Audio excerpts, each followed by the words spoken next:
Hey, hey, hey! Guess what? This show is live. Folks, welcome to the Weekly Spinner Rack. I'm your host, Chris. Let's professionally fade out that music. Bye-bye, music. Oh, yeah, we're going to start with some nice smooth vibes there, right? Hey everybody, welcome to the show. This is my weekly live show, again called The Weekly Spinner Rack. I'm Chris, and I also host a edited show called Comic Tropes. Maybe you're finding me from that, and maybe you're just finding me because, hey, you like a live show that talks about comic book stuff. And that's what this is. And I have a jam-packed show for you tonight. Before I get into everything we're doing, let me just do some quick shout-outs because I see a bunch of people are already in the chat room. Let me see who we got here. We've got Drew, Brian, Moritaka, Jim Mahfood, Andrew Jefferson. Yes, I've kept reading comics. We've got Keith. We've got A-Man. We've got Moritaka. We've got the Bad Cow Bunch. Hello to Big Gay Dave. Hello, Cheesier. Hello, Xavier. Hello, Chemdog, Jamil. I'm missing it. Now it's going up. Everybody's saying hello, and there was that delay. So hello, William and Iron Shell and Philip and El Cheshire, K-Bar, Jamilin. I know I missed a few of you. Hello. Oh, Jean. Hello, Jean. Thank you for making time to see me today, sister. 5 pieces of news today. I think I've got 7 pieces of news today. 7. We've got a bunch of comics to review. I've got some original art that I'm very excited to share with you. I'm going to be drawing something. I'm going to, if it goes well, this could be a cover for a future Dynamite comic book. So I've been talking with the amazing folks at Dynamite, and we might be doing a cover. We'll see how it comes out and how all that shakes out. But that might be happening. I decided I have a story that I'm willing to share with you today. We'll do that like after I get through a bunch of the news, but I have a pretty epic and pretty embarrassing poop story that I'm going to share with everybody this week. I think it's funny anyway. And let me start something off right at the top of the show. And I'll just make clear. The main point of this show, review the comics of the week, which I've got a bunch of interesting ones here, and then I will be talking about the comic book news of the week. But there's been this viral sensation going around on TikTok called the Sprite Challenge. The goal is you're supposed to chug or drink a Sprite as quickly as you can and then not burp. I thought, hey, it's really hot where I am. Let's start the show with this really interesting challenge. I don't think I'll be able to completely chug this, by the way, because I don't drink much carbonated stuff. But I've got a Sprite Zero here, no sugar. I did say poop, Gene. I've got a story that I think some people will laugh at. It involves poop to a degree. Not like playing with it or touching it or anything weird like that. I could also have called it like, a stomach discomfort story if I was being more polite, but I don't know. Some people on TikTok have been able to do this. They can chug this whole 20 ounces and not burp. Let's see if I can do it, and then we'll see what's going to happen.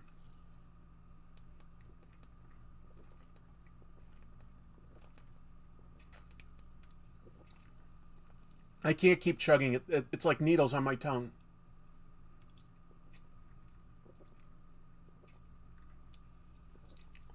Okay, we're going.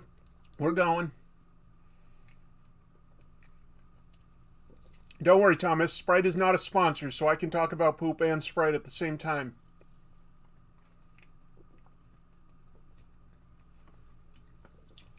Get a good angle here.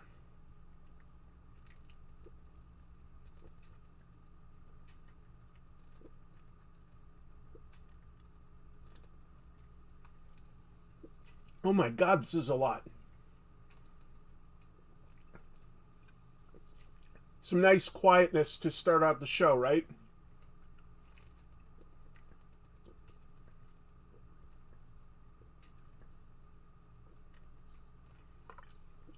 Go King. Go King. I'm a legend. This is brutal.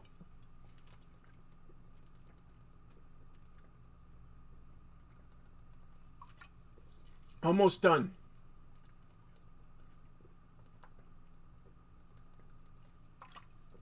I already feel the gas in my chest.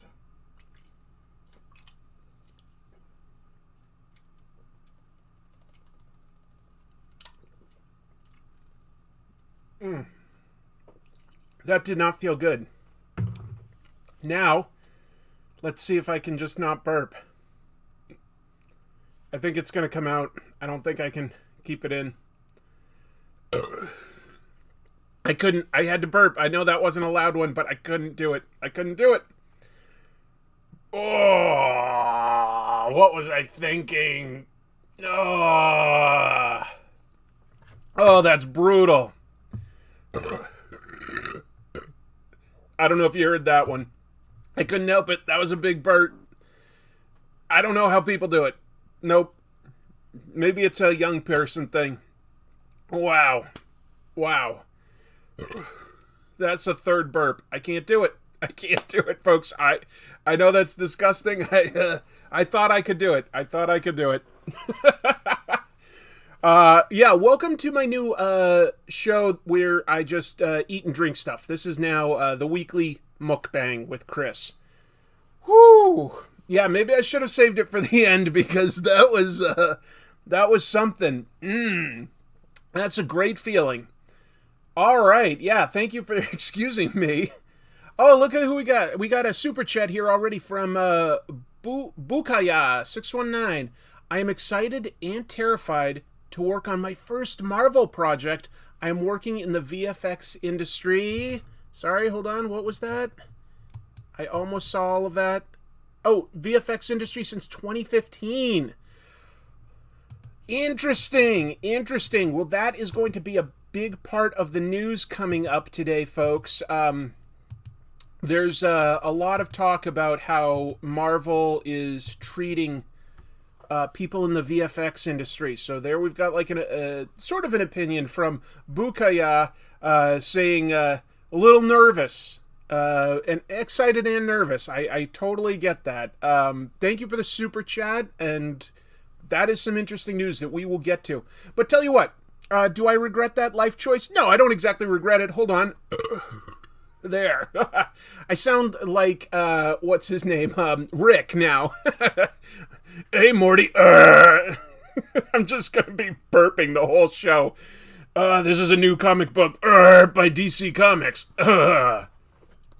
All right, so tell you what, let's get into some of the reviews. Let's bang that out. We have a new creative team on Batman. Issue 125 of this volume begins a run with artist Jorge Jimenez and writer Chip Zdarsky. I like Chip Zdarsky's book Newburn. I've been talking about that, and I'm like, okay, crime fiction, he's good at. I also liked what he did on Daredevil. Jorge Jimenez is like a really interesting artist, so I thought that this sounded like a cool idea. Where does it start? The status quo is, Batman's working like a madman, and the rich, the ultra wealthy, are being knocked off in Gotham City. And that eventually leads him to the villain of the piece, who is the Penguin. They made an interesting decision here. I don't know, maybe this is Jorge's decision, maybe it's in the script, I don't know, but they definitely took the cues for Penguin from the Batman Returns movie. What was that, 91, I want to say? I think it was 1991. Looks like Danny DeVito's Penguin. And he's saying that he is going to kill anyone in anyone in Gotham who either I'll just read it. I'm killing anyone in Gotham who has inherited over $5 million unless they give that money away to the people of this city. Okay? Kind of weird because Penguin himself is not a man of the people. He inherited a lot of wealth. Oswald Cobblepot is wealthy. It all leads to Penguin attacking, one of these like rich galas that Bruce Wayne attends. And what's interesting is, where is it? Robin gets shot, not killed, but like shot, like in the neck, serious wound. So that's the starting point of like this whole thing. And Bruce has a mission in this, which also goes to Catwoman as like sort of a bounty hunter job. Catwoman has backup stories in this where she's hired to track down 10 of Penguin's children. So that's cool stuff. Let's see. The backup one is also by Zdarsky, but it's a different artist. Artist Belaine Ortega. That's another silent burp that just came out of me. I'll be honest. I may have built this up in my head a little more than I should have. This is good, but not necessarily great Batman yet. We'll see where it's going. Hey, it's my good friend Hooded Cobra Commander 788. Yes, Andrew Jefferson, this is the Tim Drake Robin. This is the Tim Drake Robin. My favorite Robin, honestly. I want to point out, just since Hoodie Coco is here, he's doing a month-long event, or not just him, but he's helped organizing, it was his brainchild, an event called Cobra Convergence. It means every day this month there is a channel or a podcast, some creator doing G.I. Joe related content specifically focused on looking at bizarre Cobra schemes and figures and stuff like that. If you're interested in G.I. Joe stuff, go to his channel, hcc788.com, and you can see a list of all the participants. Very cool stuff. Yeah, Penguin has kids, but it makes sense. I think Ram V is doing detective. I thought that this would be a good time to jump onto Batman because I haven't been reading any of the regular series for a while. I do love the artwork. No question, I love the artwork. Zero complaints there. It's clean, it's clear, it's detailed, it's unique. There's like a stylization to it that I really am into. I think I need another issue or two to see where this mystery goes. I don't really know exactly what the status quo of Batman is. I get hints of it, but I don't really know it all because I haven't been keeping up with the monthly. But it's a decent jumping on point, and we'll see where it goes from here. It's decent. Let me start stacking some comics down over here. I had to go to a second comic book store to find this one. Liam Sharpe. Liam Sharpe was an artist who did a lot of 90s Marvel UK books. I remember, he drew in the style that was popular at that time. There was a lot of Jim Lee and Rob Liefeld and Todd McFarlane influence in his style of hatching and stuff like that. Wait, video is stuck? Okay, hold on. Is the video stuck? Let me see. I'm going to it.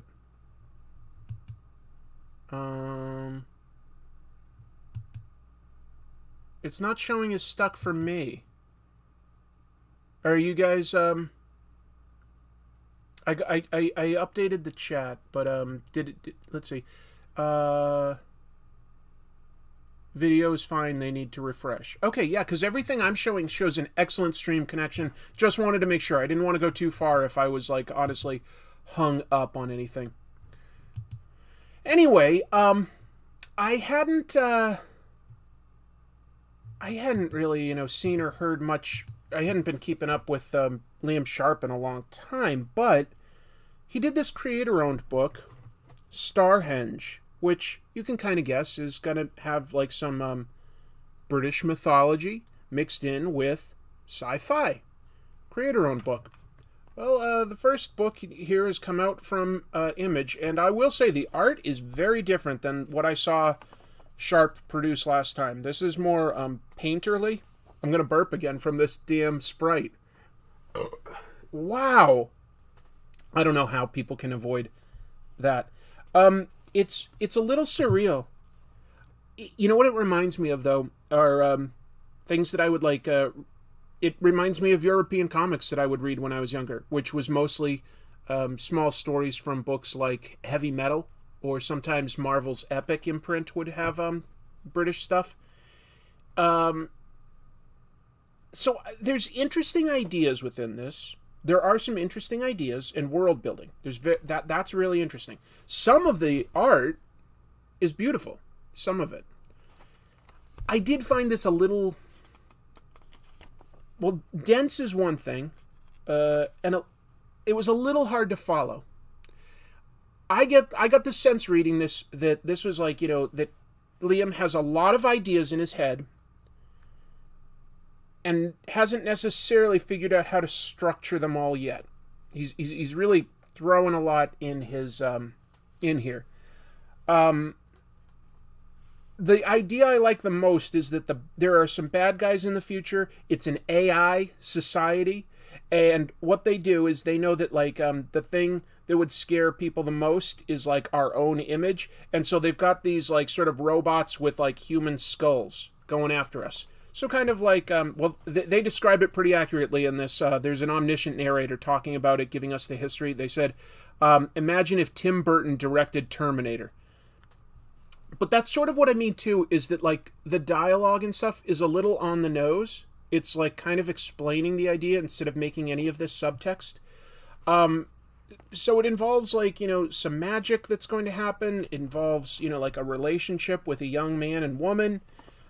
It involves all these things. There's some epic sci-fi adventure, like, happening in the future, but I couldn't figure out all of it very well. And maybe that's on me. But I'll be honest, I had a hard time following this story. I had a little bit of a hard time understanding everything that they were getting at. I know that they are talking about things in both the present day and the future, so maybe some of it is intentionally confusing, but I didn't follow it all, and I don't quite know who the main protagonist is yet or anything. I know that at the very end, somebody emerges out of water, and there's this giant guy saying, like, who are you, child? And this person says Merlin. So I guess it's sort of like Starhenge. It's going to involve like maybe like a modern day or futuristic Arthur and his knights. I don't know. I had a hard time following this, to be honest. So I'd love to recommend it more strongly because there's a lot of creativity on display here. I can sense a lot of passion, and I liked a lot of the artwork. The individual panels are good, but some of the panel-to-panel storytelling I was a little lost on. Like, okay, that's a beautiful image, right? But like then these characters are talking and stuff, and I don't really know where they are. I don't know if they're in a spaceship or if they're in some sort of like virtual reality or what. I couldn't understand it all. So those are my thoughts, okay? I'm doing quick reviews. Let's keep going because I can't delve into everything too deeply. Dark Crisis is DC's new big crisis event. In issue 1, we saw the fallout of all the Justice League got killed off. Superman's son is the current Superman, and he tried to make a new Justice League, and it ended with Deathstroke leading an attack on Titan's Tower. The Titans would be the next biggest superheroes, right? In a world without the Justice League. And the Titans get absolutely trashed. They are totally overwhelmed by tons of these villains. I don't love how they've envisioned Deathstroke here. I think he's like overly designed. Like the original George Perez design of Deathstroke is perfect. This time he's got like a mohawk, which I just don't think looks great on an old man. Anyway, what to say about this? After the Titans get like absolutely trashed, Deathstroke is like, okay, we did what we need to, now we'll leave. They don't like finish any of them off, so I don't quite understand what their mission is, just to like humiliate them, but why? The part I liked the most was this. Deathstroke calls in Cyborg Superman to fight this new, younger Superman. And that's kind of a fun action scene that we get. All we really know is this.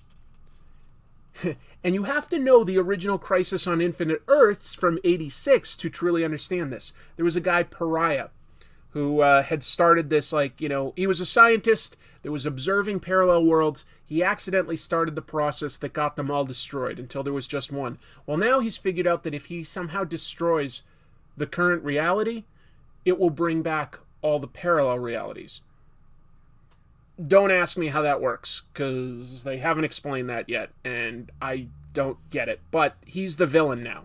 He used to be like this. Anyway, things are bad for the superheroes. The most important thing that happens, Black Adam, he's the he's basically an anti-hero now. They got to make him as likable as possible with this movie coming up, right? And I'm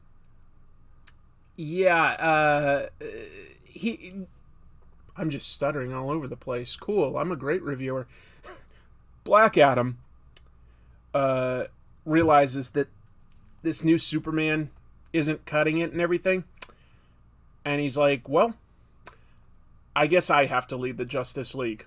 I didn't really want to, but I have to. And it also ends with stuff happening with all the Green Lanterns gathering together. Okay, cool. I feel like I'm missing something. I feel like I should be able to read just Dark Crisis and follow the story. But, like, this stuff, like, where at the end, like, there's a Green Lantern, Kyle Rayner, out in a spaceship, and he doesn't have a ring, and then, like, Hal Jordan shows up with, like, all the Green Lanterns, and he gives him a ring, and I'm like, am I supposed to know what Green Lantern is up to? I feel like this story could have explained stuff like that a little better. The art is fine. The dialogue is fine. It's cool seeing heroes versus villains. But you know what? This is also a little overly dark for what it needs to be. As in, I don't mind seeing heroes get trashed and stuff, and I don't mind the starting point of the Justice League dying. I'm sure somehow they'll come back someday. But the villains that Deathstroke is leading absolutely trash the Titans, including putting a bullet in Beast Boy's head.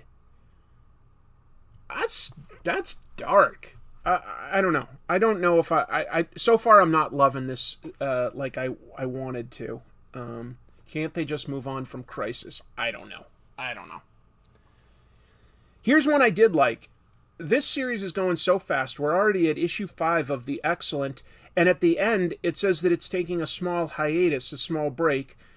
I'm okay with hiatuses if it means that the original creative team can always stay on it and can, like, keep telling their story. I don't mind breaks like that. The X-Cellent is in the Marvel world of mutant superheroes, but it involves... It primarily focuses on the bad guys, who are called the X-Cellent. Led by Zeitgeist, the original leader of an X-Force team. He died. We don't know how he came back. And a new X-Force team eventually became the X-Statics, led by Mr. Sensitive. It's got Dead Girl, You Go Girl, Mike Alucard. Anyway, it's all about social media and how it relates to celebrity stuff. Oh, look at this, a super chat. El Torito says, hey Chris, guess what? I'm doing my first ever comic book pages that'll feature Spider-Man and She-Hulk battling Titania and Scorpion. I'm working on the second page right now. Hey, that's pretty exciting. What book is that in so that we can all keep an eye out? That's really exciting. Congrats. Happy for you. Thank you for the super chat. Really, really nice. The thing I like about this book is that it really does focus more on the villains. The heroes are there, and it took me a while to realize, like, oh, why aren't we spending more time with the heroes? It's because it's about the villains. And that's an interesting angle on things. And this guy, Zeitgeist, is so mean to his team. He's abusive to his girlfriend, Mirror Girl.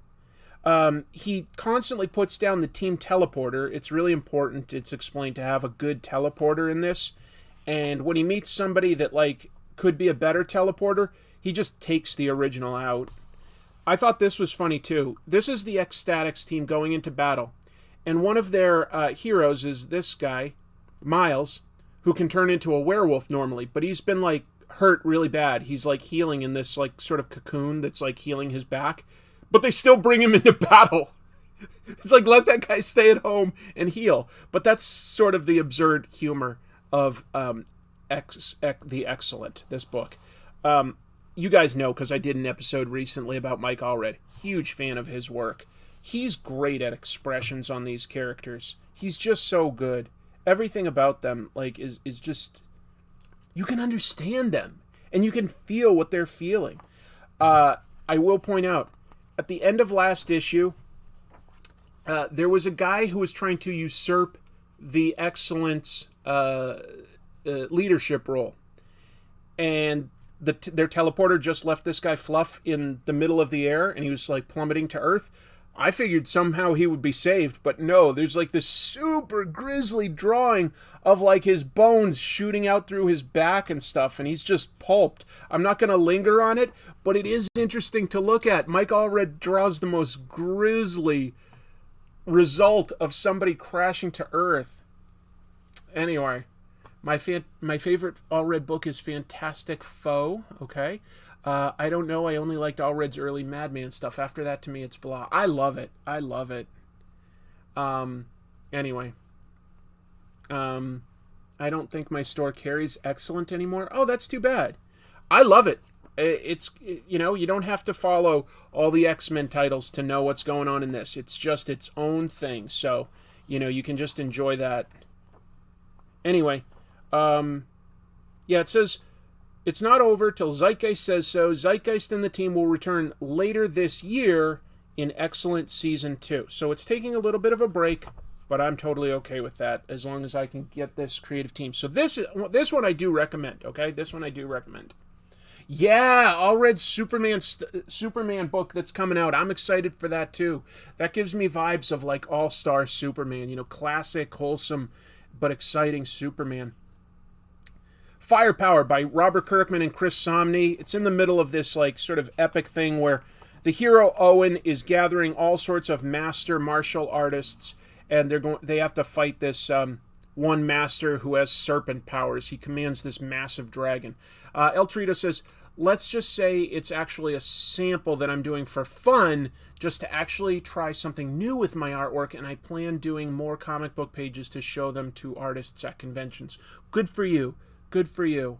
And A-Man noticed an ad in the last one, so I'll show you guys that. But, yeah, thanks for the super chat, El Torito. Good luck with your sample pages. This was in the news that I had recently, but Marvel and Disney have finally resolved their issues. They have full rights to the Predator, and the Predator comic is finally coming out this month. So, yeah. We talked about that, I think, in the news just last week. Ed Brisson is the writer. Kev Walker is the interior artist. This is by Leno Francis Yu, I believe. So, very cool stuff. But that's been resolved. So that's why we're seeing the new Predator movie on Hulu. What's it called? Prey. That's coming out soon. That's set in the distant past, like a Predator versus a Native American. And the comic is actually set in the future with like a woman hunting down a specific predator who killed her family. So there's some good stuff. Spam incoming. Oh Jesus! All right, hold on. Let me resolve this.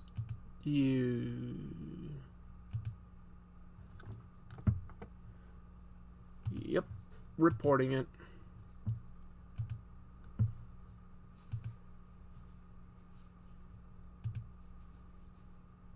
Sorry, folks. Sorry. Season 2 may be released as a trade. Interesting. I'd be totally fine with that. I think you get a good value when you can get like the trade paperbacks, you know. It's a little cheaper than getting the monthly, and I do like reading a whole story. I'm a little getting past the monthly sort of grind. Anyway, Firepower is of course gorgeous. Chris Samnee's an incredible artist. There's something lacking in this that I know Kirkman can like bring it to another level. I know he can. In his Walking Dead stuff, the stakes were so high. In some of his books like Invincible and Battle Pope, the characters can be so funny. Steve Sorensen, thank you for the nice super chat. Yes, if you guys can hit like, that's really helpful. There's just something about this that like it's close to being like great. You know, this is fun, but it's so close. I know that, like, if Robert could just, like, if he listened to me at all, and, you know, you don't need to, Robert. Obviously, you know what you're doing. You're doing great. Like, you're very successful. But I do feel like this is really close to being great. And personally, I think what would be the differentiator would be a little more of your humor. I know you, like, Kirkman is a really genuinely funny guy. And I think that, like, that would seriously kick this to a new level if he engaged that side of him, because he's really good at funny dialogue and funny character situations that are based in real stuff, and I really think that it could do better with that. As it is, this is like an adventure title, and he can, like, write adventure standing on his head, you know? It's not hard. I'd love to see a few more ideas where he's subverting tropes. He did that with Invincible all the time. Everything about Invincible was like, it looked like it was a standard superhero book, and then it zagged when you thought it would zig. It always would, like, surprise you. Always. Anyway, it's fun, but I'd love it to get kicked up a level. And I think that the one thing that would fit with this specific book, you know, I wouldn't have recommended this for things that he did, like Outcast or things like that. More humor. That's what this needs. That's my opinion. It's great art, though. Chris Samnee is, you know, one of the masters of today. He's there's nothing bad about any of his artwork. There's nothing I could complain about in the art department. Nothing. Only 2 more books, so let me bang through this for new books.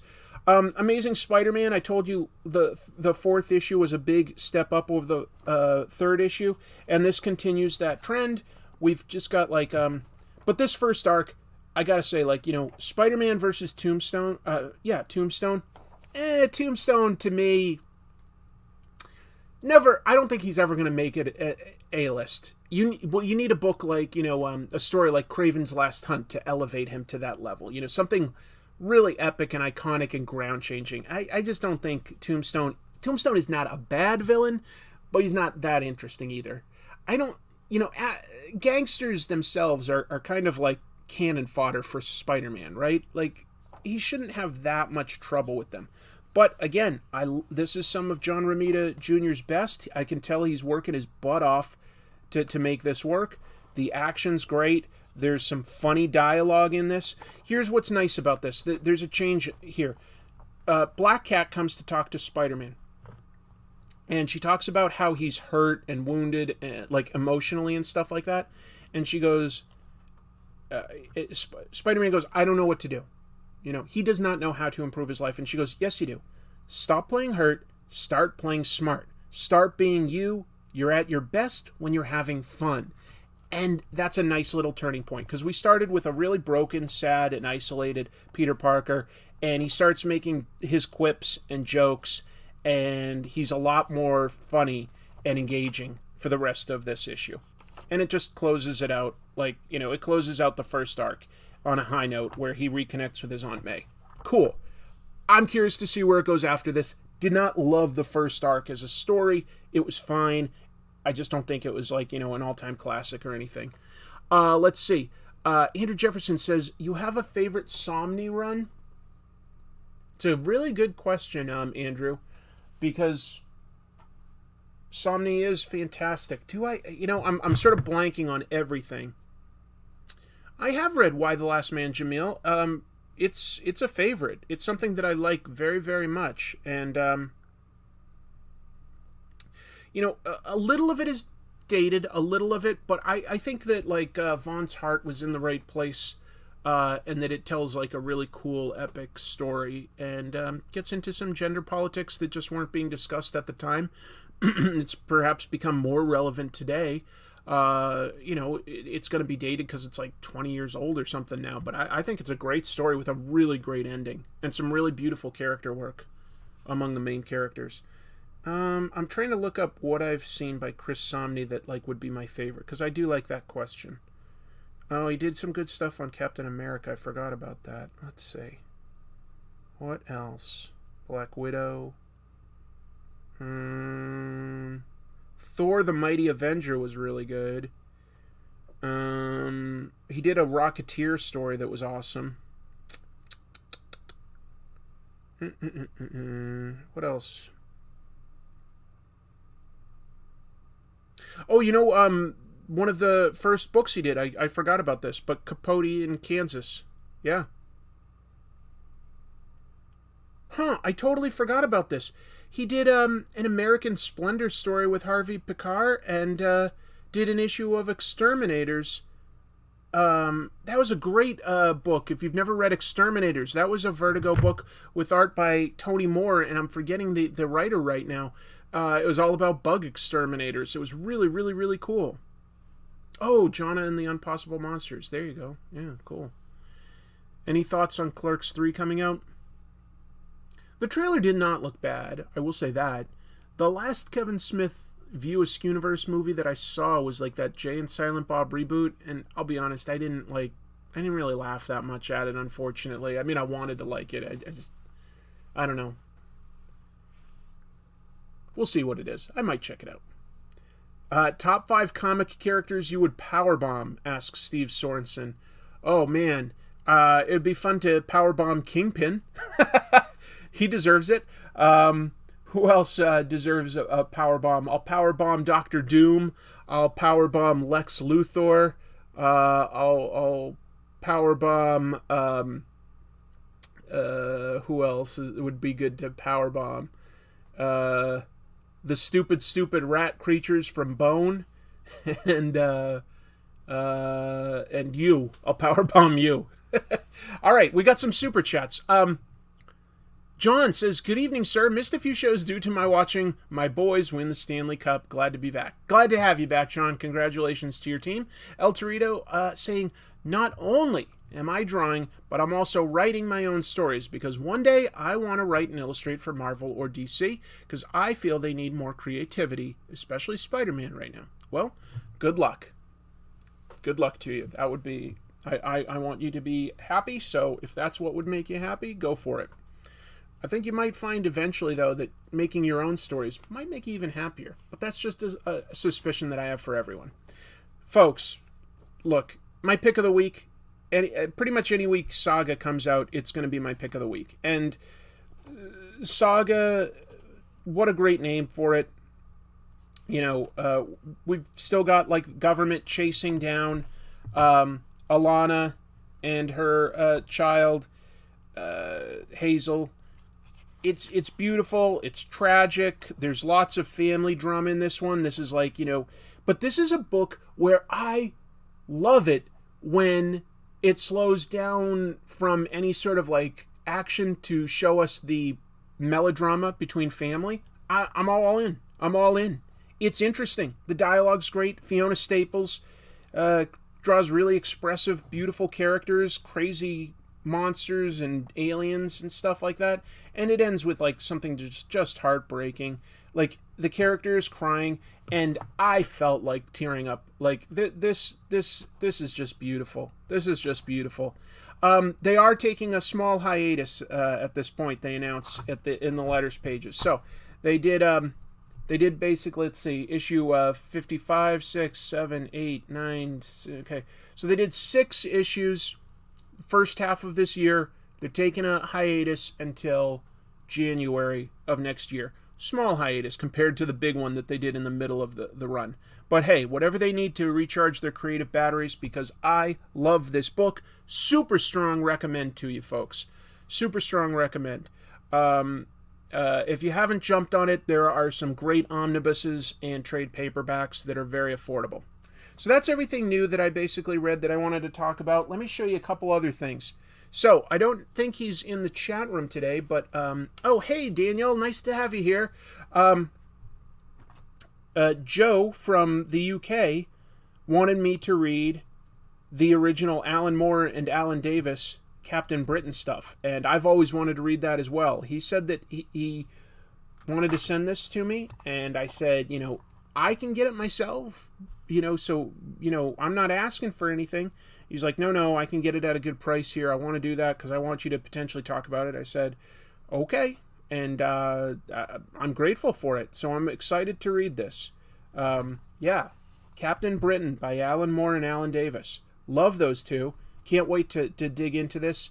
So, Joe, if you watch this later or anything, just want to say, sincerely, thank you very, very much. Something like that really makes me think that maybe I should get a P.O. box, so that, like, you know, if people really feel strongly that they want me to read something, I can't promise to do an episode on everything. I can't promise to do a deep dive on, like, you know, a personal comic or anything, but I'm happy to take a comic if you're 100% sure. If you have any doubt, don't send me anything, but thank you. And I talked about this last week, so I'm not going to go over it too much more, but I loved the manga Spy Family, so I've banged through 2 more tankobons in the last week, since last week. I got through volumes 3 and 4. This is a funny comic. This is really, really funny. I love it. I don't have the new Grendel Omnibus. I don't, no. No, I'm not really reading One Piece these days. Maybe I should pick that back up someday. It's so much to read. I also got this funny back issue. It was affordable. The Avengers, when they went on David Letterman. Pretty weird, huh? I guess that's dated, but I don't know. I grew up watching, like, Letterman and stuff, so that's cool. And, of course, the thing I'm most excited to talk about this week is this Lol Doll coloring and activity book, because, you know, Lol Dolls are just, you know, the best. And, you know, I could bling it on, you know, Diva. I think that if I unscramble that, that's Diva. I could figure out which picture of Rocker is different, you know. I don't know. One of these is different. I'm just kidding. My wife thought that this was good at the dollar store, so she got this to color for fun. It was $1. Here's what I'm excited to show you. I don't know how many of you will recognize this, but this is original art. This is by Katsuhiro Otomo himself. Now, just to be 100% clear, the artwork itself is a reprint. What Katsuhiro Otomo did on this page himself is he did the color guide. This was created for the Marvel's Epic reprints that were made in color. And he painted some of these himself as a color guide. I don't think I could ever afford the actual original line art. But this is a super high-end reproduction, and Otomo himself did work on this as an artist. And to me, that's, you know, it's very valuable. Akira is one of my all-time favorites. Katsuhiro Otomo himself is just the level of detail, the clarity of storytelling. There's just so much I love about it, and I was really, really excited to get this. So I thought I'd just sort of share that. Like, I got this today. It finally arrived, and boy, am I excited to own this piece of original art. I don't own tons of original art, but I do have some. Haven't bought any in a while, and this one was you know, not cheap, but to me very much worth it. Like, very, very much worth it, because Otomo, of course, isn't doing that much new stuff either. So there's not that much out there. There's a lot of pages when you add up all of Akira, of course there is. But that's still just one thing, you know, versus, like, you know, somebody like, I don't know, almost every other manga artist working today probably has more pages out there than Otomo does. So I was excited to get that. And, you know, it's got the main character here, you know, it's got Kaneda. I thought it was a good page, so I was pretty excited to get that. This was created, as it's noted, for Volume 1, page 209. Volume 1, page 209. And a lot of these color guides were actually done by Pat Olive. But this one specifically, yeah, that was done by Otomo himself. So, pretty exciting. Wanted to share that. All right. So, I'm drawing something this week. And if you glance at it, it may look a little familiar. Hold on. Whoops.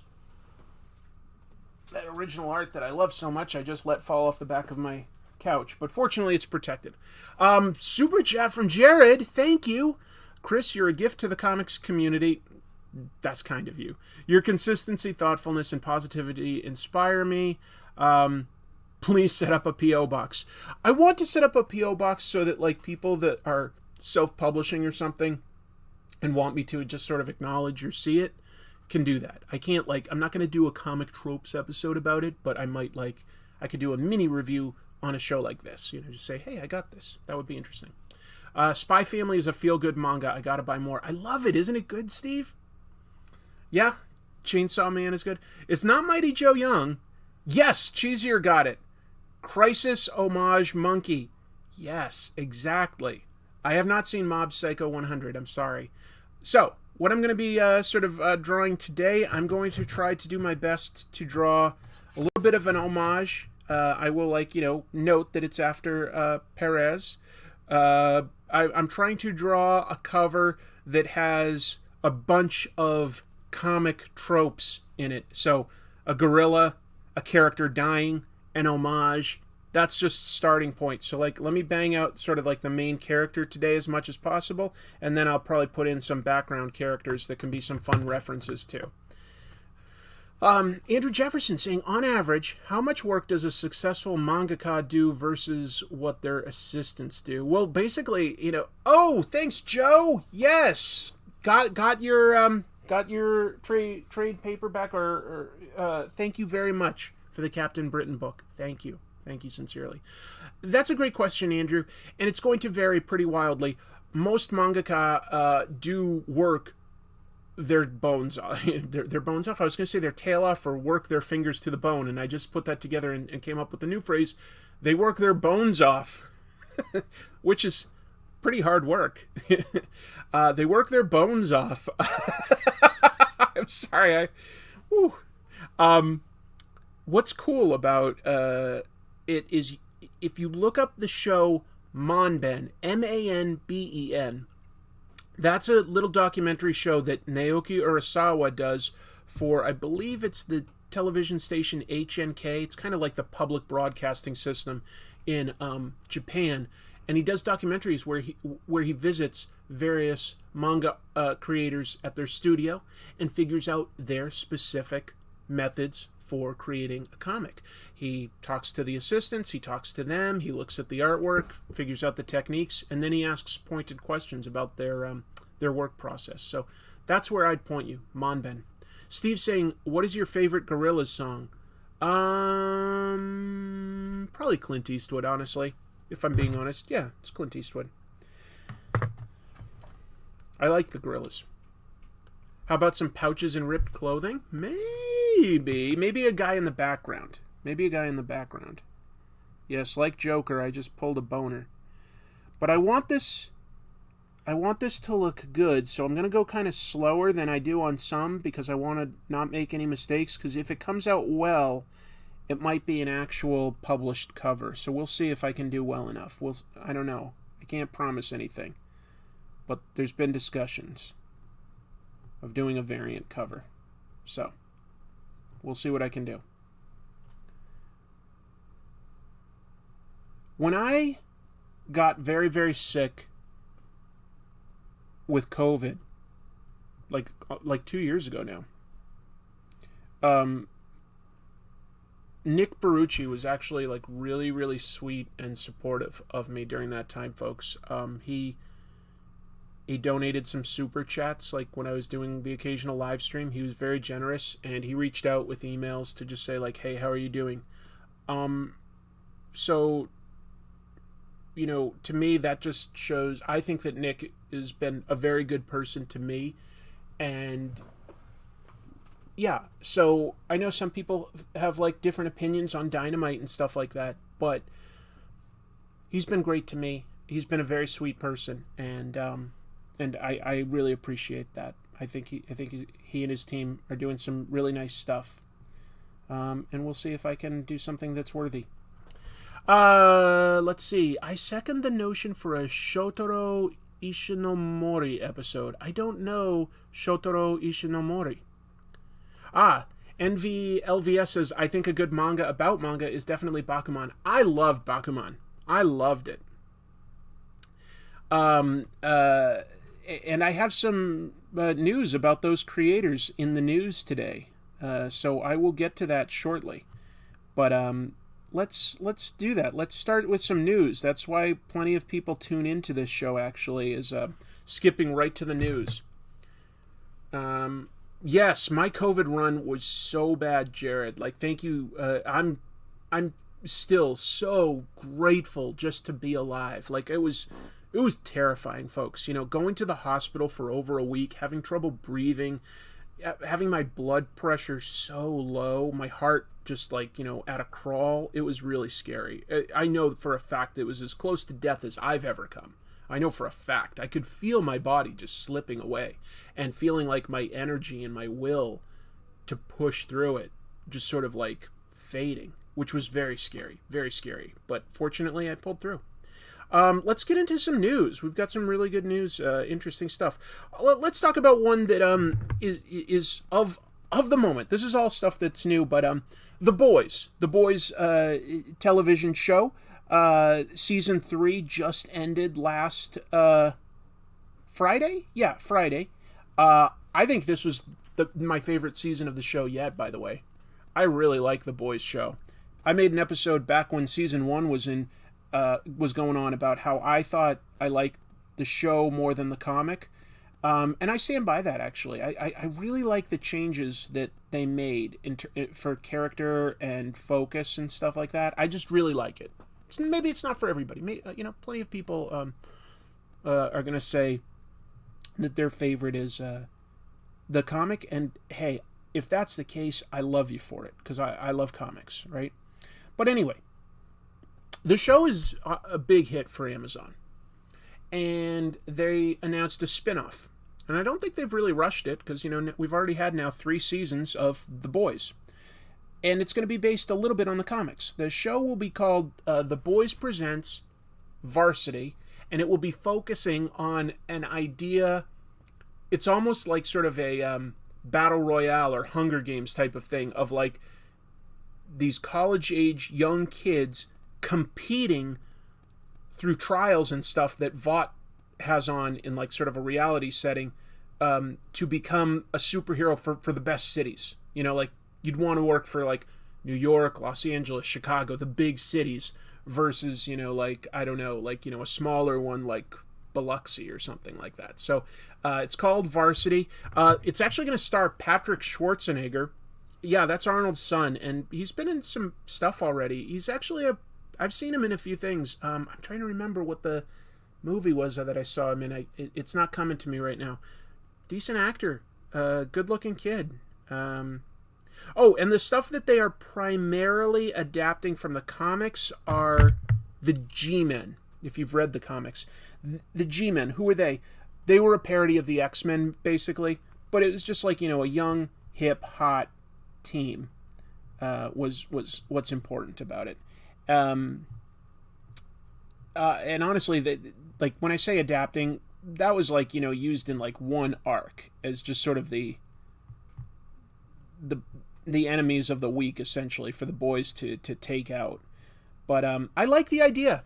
Showrunner Eric Kripke said that, like, he gives Kevin Feige all the credit in the world, because creating, like, he's like, I don't know how Marvel creates like all these TV shows and all these movies and has them line up pretty darn well, because he's like, I'm kind of overwhelmed just figuring out how to have this set in the same reality, with like going from like season 3 to this spin-off back into season 4. An adult version of My Hero Academia. That's an interesting observation, Steve. Maybe a little bit, but I think that there might be a little bit more brutality and ruthlessness, like something like Hunger Games, or if we go back to like comics, Battle Royale. Remember, that was a manga. It was a novel, then a manga, then a movie. I believe that was the order. The show is called Varsity. Yeah. Oh, and the showrunners on that are Michelle Fazekas and Tara Butters. They've done a bunch of different, like, sort of sci-fi and supernatural type shows. One of the most relevant for this is, if I'm remembering right, I'm pretty sure I am, they were the showrunners of the Agent Carter TV show, which I thought was actually a really good TV show. I really did. I thought that was legit entertaining.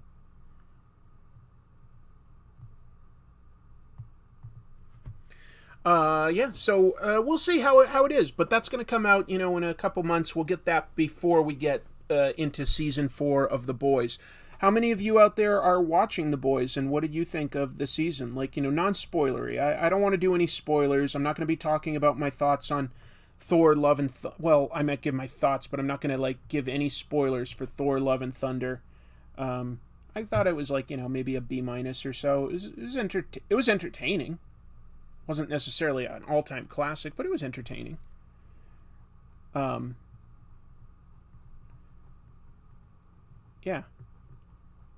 But I liked this season of The Boys a lot. I thought it was great. I really did. I liked it. First season of Agent Carter was good. Second was fine. Yeah, maybe. They did some good stuff, though. For a network TV show, I liked it. Taylor the Nerd says, I just watched your Jason Aaron video. It was awesome. Thank you for watching that. Thank you. Yeah,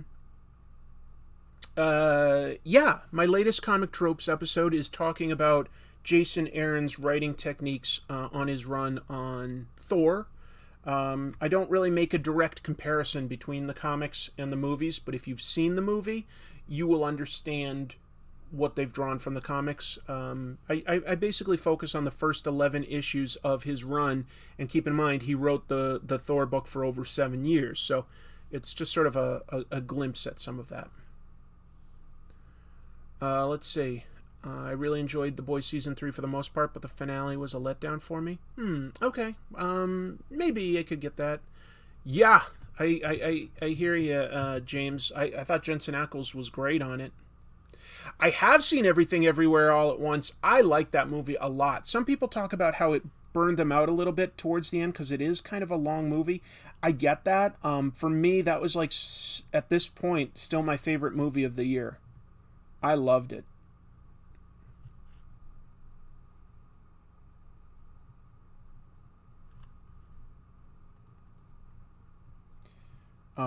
I thought it was really inventive and cool and funny. Some great action sequences.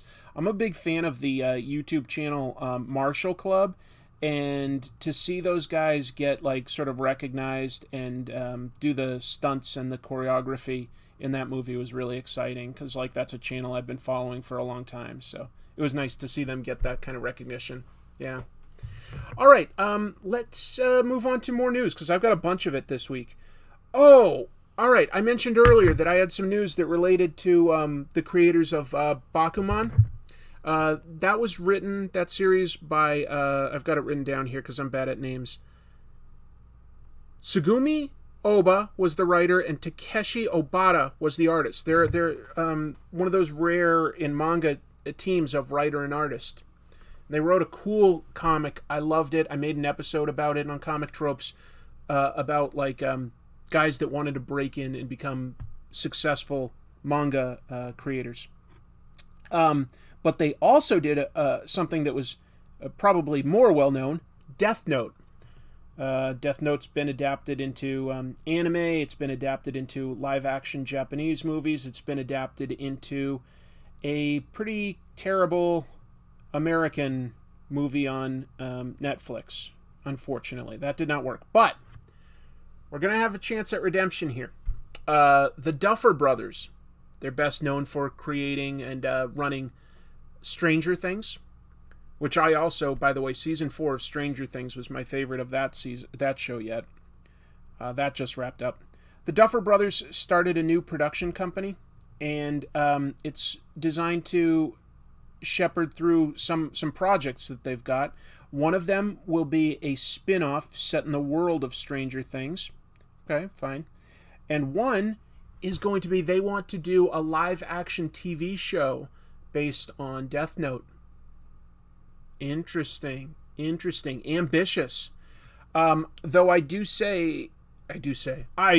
declare, I think that if you're going to adapt Death Note, it's a pretty big story, so it makes sense to me to try it as a TV show versus a movie.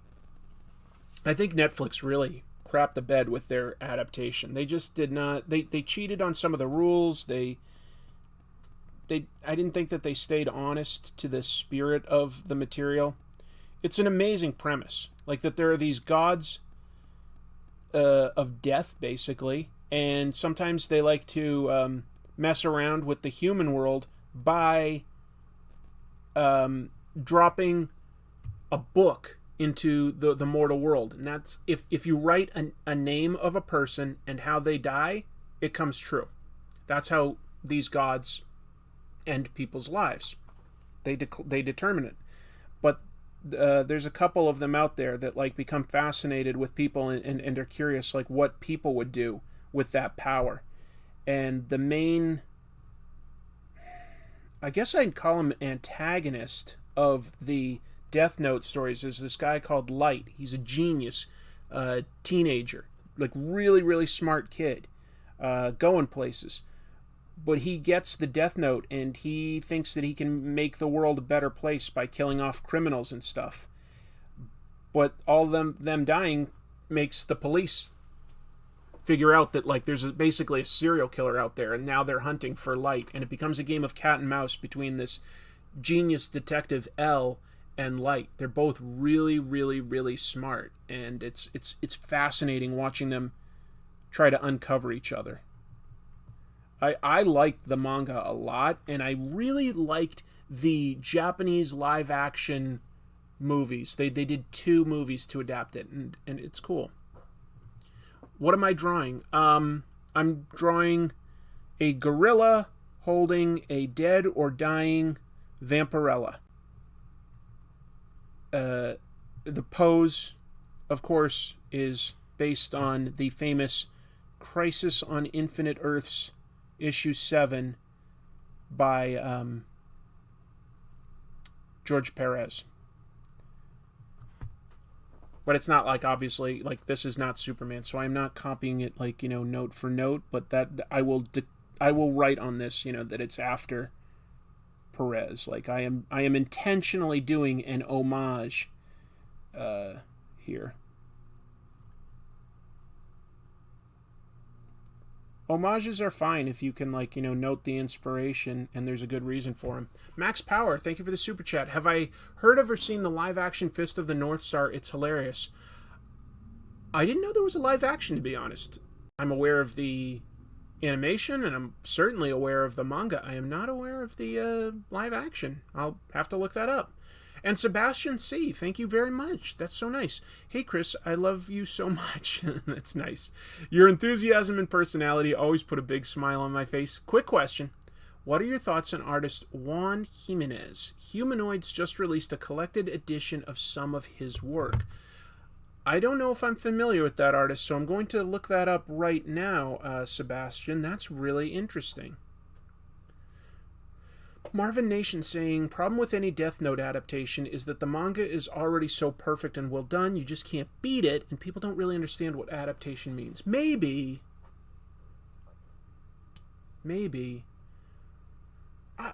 It's a great story.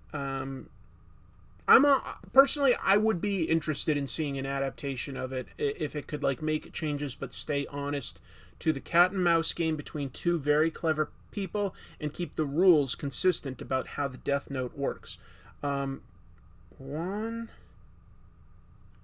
me say that again. What was that? Juan Jimenez. Oh, Argentinian artist, huh? Oh, I have seen this person's artwork on covers of Meta Barons and stuff like that. Okay. He did a lot of stuff with Jodorowsky, huh? Alejandro Jodorowsky. That's interesting. Oh, I didn't realize he'd already passed away 2 years ago. I didn't know that. That's sad for me to learn. A lot of stuff on Metal Erlant and a lot of Meta Baron stuff, okay? Alright. Not super familiar other than seeing covers and stuff, Sebastian. But I have always hoped to get familiar and do an episode about Jodorowsky's comics. I do want to do that at some point. Any plans on upcoming manga comic tropes episodes? Great question, Angel. I feel bad that I haven't really done any lately, because I do read a fair amount of manga. I don't have any specific plans yet, but some of the stuff that I've been reading that could become an episode would be, what was I just talking about? Possibly Spy Family. What are some others that are popular that I was thinking of doing? Of course, I'm blanking now. I don't know. If I think of it, I'll come up with it. I'm open to suggestions too. Yeah, live adaptation of Monster. If they could do that as an not ongoing, but like a longer TV series, like Monster's very epic, and it wouldn't be as expensive as some of the other stuff. I agree with you there. Moritaka points out that like one part of the Netflix live adaptation of what do you call it, Death Note, that was good, and I agree with you that worked.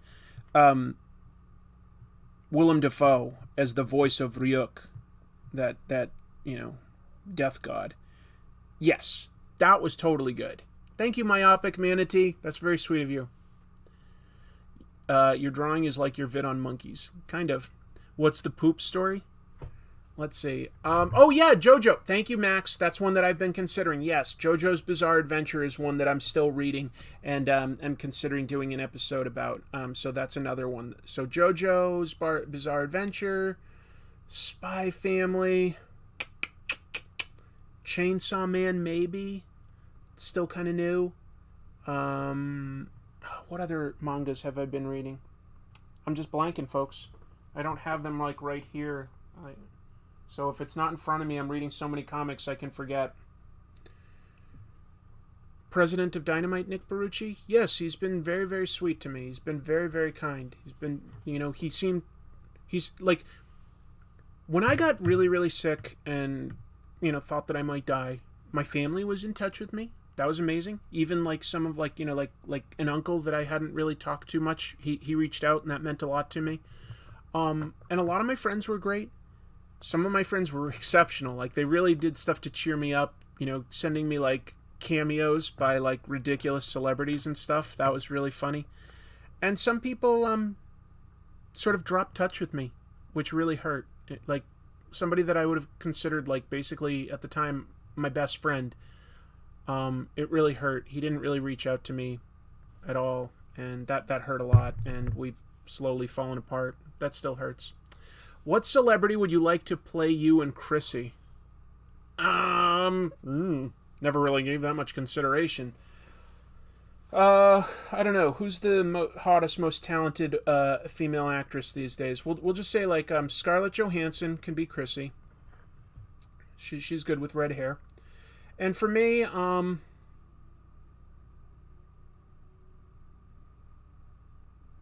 we'll say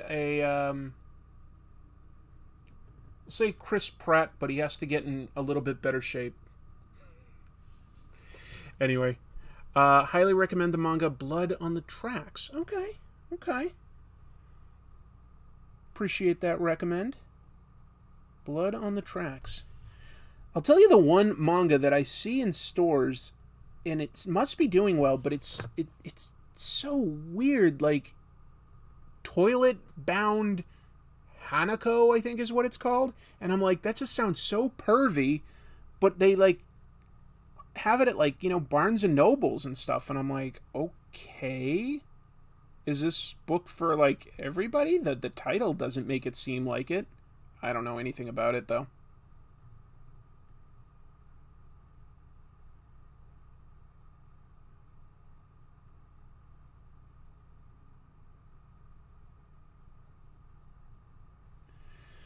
Beats a me. Chris Pratt is in some new military action movie, so he's bound to get in good shape right now. Max says, yeah. Oh, let's see. John Krasinski? Oh, all right. My sister says that John Krasinski should play me. I'll take it. Yeah, he could do my wicked piss Boston accent with no trouble. Have you ever done a Comic Tropes episode on Junji Ito? I have. But I wouldn't be against like looking at some of the people that I looked at. Like, I did Naoki Urasawa very early on. I would definitely consider looking at Urasawa again. I would definitely consider looking at I don't know, maybe I should read a comic that I've never, like, read from Japan, like, that's popular, like, Dragon Ball. Like, obviously that was very influential. Oh, I am starting to read Slam Dunk by Inoue? I forget his exact name right now, but I am starting to read Slam Dunk, so that might be something. Myopic Manatee asks, do you think that Netflix knew what they were getting when they bought the rights to adapt Bastard? No, probably not. Ugh, spam. Hold on. Let me report it.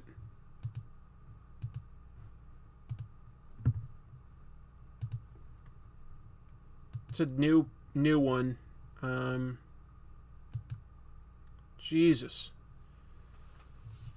Okay, sorry that took a minute. I took care of it. Boy, come on, YouTube. You gotta get on that. Let's see, where are we? We're an hour in. I've got some more big news to talk about, and I haven't done too much art. But you know what? Let me just get some more of this outline on the monkey, and I'll be right with you. Let me just look one thing up.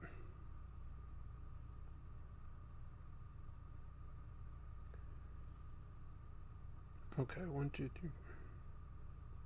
I was double checking that I was going to draw a monkey or a gorilla foot correct. Angel says Gundam the original manga is really great manga, and there's some really cool collected editions. I would love a Gundam Comic Tropes episode. Hey, since you're on this channel, if you're ever curious, this is kind of cool. I've got a video on this channel called like Top 10 Nerdy Things to Do in Tokyo, and one of them is like I go to see this like 3-story tall Gundam that transforms at night, the Unicorn Gundam. It's really cool. So that's fun. I am stopping watching the stream to find love. Okay, good. I understand and respect that, Marvin. Let's see. So let's pause. First image comic, Invincible. Let's pause to tell my epic poop story. All right, this is probably not for everybody, but the heck with it. I think it's funny. So, cut back to 1997, I want to say. I think 1997. And I was in college, okay? And I was staying there for the summer to take some extra classes. I had my roommate and still fantastic friend, Evan, sharing an apartment with me. And we had a lot of time to kill. So we would go to matinees pretty regularly, matinee movies. I also developed a pretty bad habit of cooking myself biscuits and sausage patties kind of regularly, okay? I'm going to put down my pen to tell this story, because this is big, and I'll just look at you. All right, so one summer day, we were going to go see a matinee of the movie Face Off by John Woo. You know, Nicolas Cage and who was the other guy? John Travolta. So we were going to go see that movie. And right before we went, I made myself 8 sausage biscuits. Some pretty greasy stuff. Not a great idea. Not a great idea. We go and see the movie, and, 30 to 40 minutes in, my stomach is not feeling good. It's really rumbling. But I'm going like, okay, it's an action movie. It should only be an hour and a half, and I'm trying to tough it out, right? But we get to like an hour and a half, and this movie's only like halfway done. Face Off is like a long movie. I don't remember exactly how long it is, but it's over 2 hours. It gets to the point, my stomach is hurting so bad, I hate leaving a movie to go to the bathroom. I hate it, but but I had to. I wasn't going to crap my pants. So I go to the men's room there at the movie theater. And I'll keep this part, like there's not going to be anything graphic, but I bomb the thing. I just demolish it. There was so much food in me that came out. And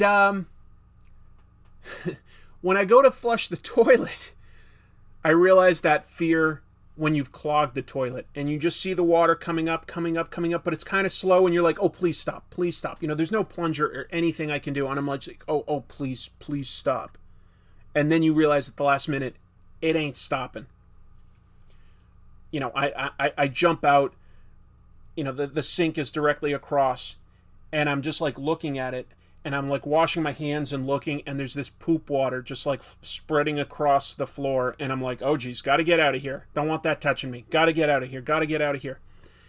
And as I'm ready to make my way out, I look to my side, and in the corner of this room are some urinals, and there's like a kid that's maybe like 10, and he's like trapped there, and the poop water has like cut him off. He can't get past it.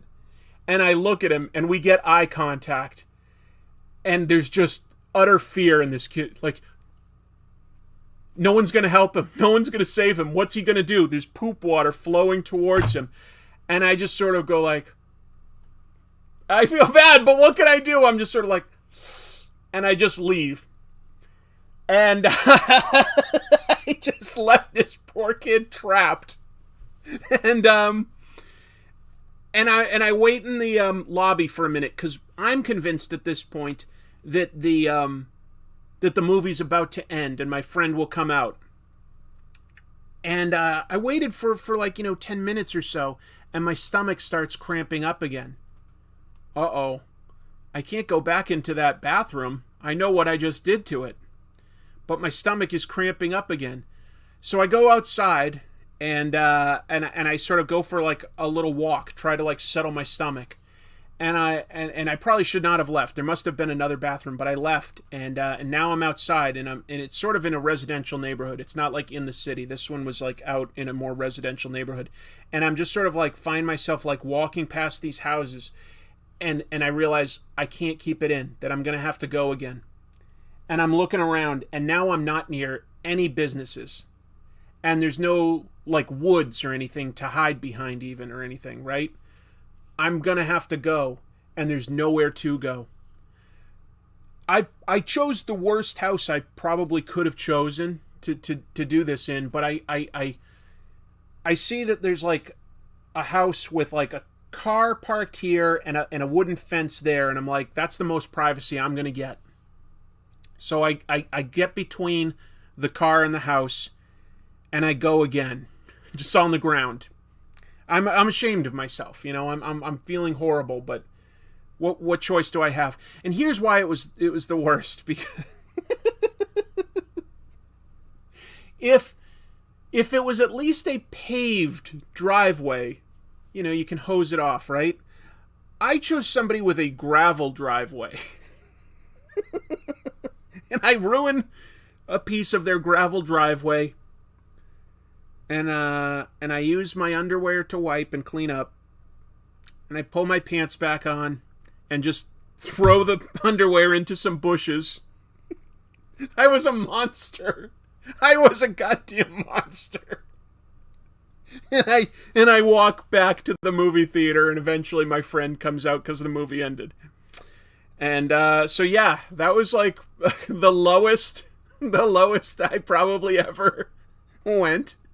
That was the worst person I ever was. I trapped a kid. I trapped a kid in the bathroom, and I ruined someone's gravel driveway because I thought that I could eat 8 sausage biscuits and sit through a movie. I learned some important lessons that day. That's all I can say. So, yeah, it was going to be the same kid's house. I know. You can call me horrible. You can call me an absolute beast, a monster, like just inhuman. I get it. I'm not proud of this at all. But it's a long time ago now. Long enough that I think the statute of limitations on charging me with anything have run out. And I'm comfortable telling the story because I do find I find it funny. But that is my story. Thank you for the super chat, Andrew. Yes, I'm a real heroic lemon there. You are never going to make it on the competitive eating circuit. Oh no, I have a weak stomach. I can't do that. You can live knowing it's only up from there. Pretty much. I hope the kid didn't slip on the floor. Well, that's horrible to think. Yeah, I hope that. Good Lord, you are the worst. You hurt so many people that day for eating those biscuits. I did. I hurt a lot of people. You'd think that the only one that should be punished is me and my stomach, but instead I punished at least 2 people that day. John Dorsey saying, I love Chris more now and feel like Tropes Nation knows how I feel. Thank you, John. That was pretty crappy, yes. Do you ever regret smoking 3 cigars at the same time for your audience? I'd honestly forgotten I'd done that. That does sound like something I would have done, though. Anyway, just wanted to share a very unique story. And most of my funny stories that involve me being, like, not the best person do come from my days in college. What can I say? I was young. I think a lot of us at that age probably do some questionable things or make some not the best choices. Obviously, now as an adult, I know how to completely avoid everything I did there. Yeah, me and that kid had a face-off. That little kid is officially traumatized for the rest of his life. Maybe. But feel free to, yes, like No says, feel free to send me any pooper chats. And if you hate me or want to stop watching my show now, I guess I get it, because I just was very honest with you about something that I did. Marvin Nation saying, so that was you, Chris? I knew I remembered your face from somewhere. I never did finish seeing that movie. Scarred for life. Yes. Real question, though. Did you keep eating that stuff? No, I didn't, Thomas. At least not anywhere close to that level. I realized what a stupid decision that was. My sister says, imagine if one of the comic troopers actually lived at that house and now knows that you were the one. Yeah. Yep. Definitely likely. Only getting more likely as my show grows that if I tell that story, I'm going to find the victims. They're going to come after me. No. I think at this point everything's cleaned up and everybody is going to be fine. But it's far from my proudest moment, but enough time has passed that I thought it was worth sharing a story of, like, just somebody being an absolute idiot, and that someone is me. That someone is definitely me.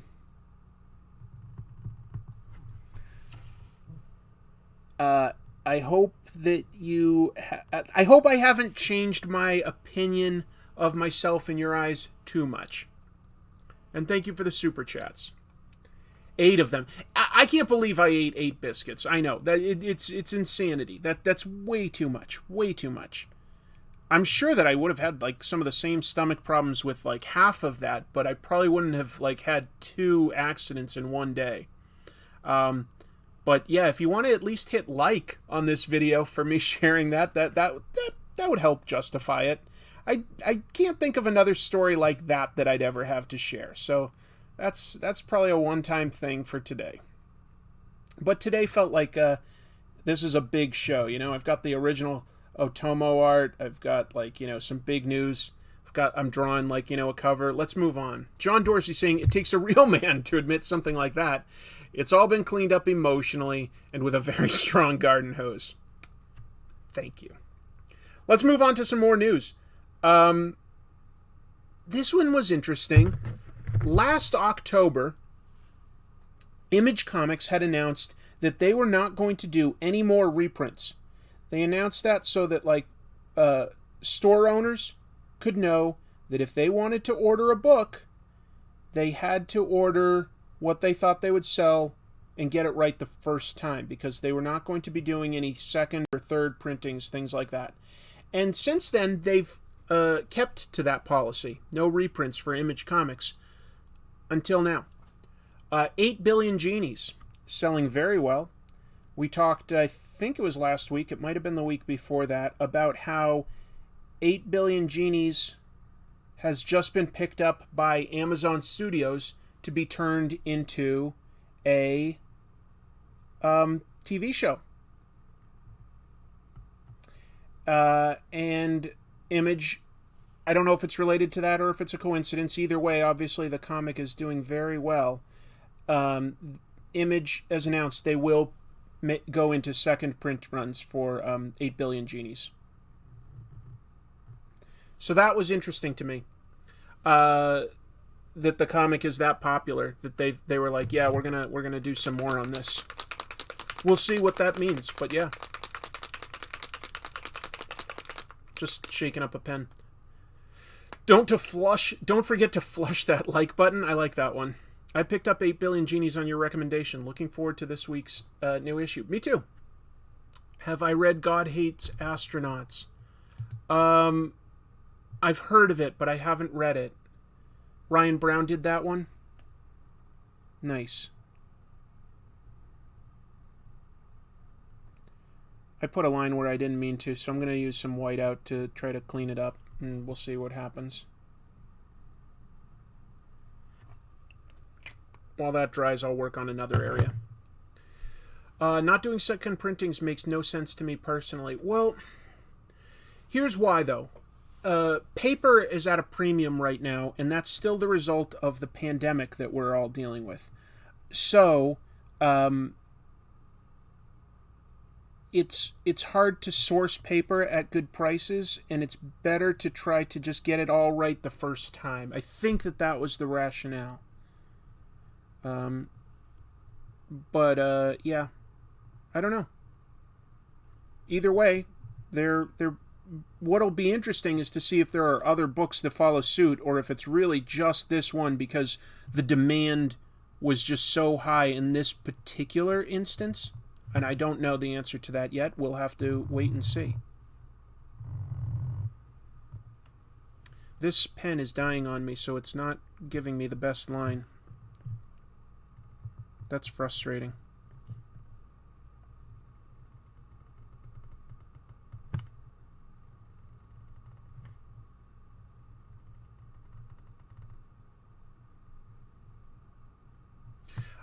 So let's see.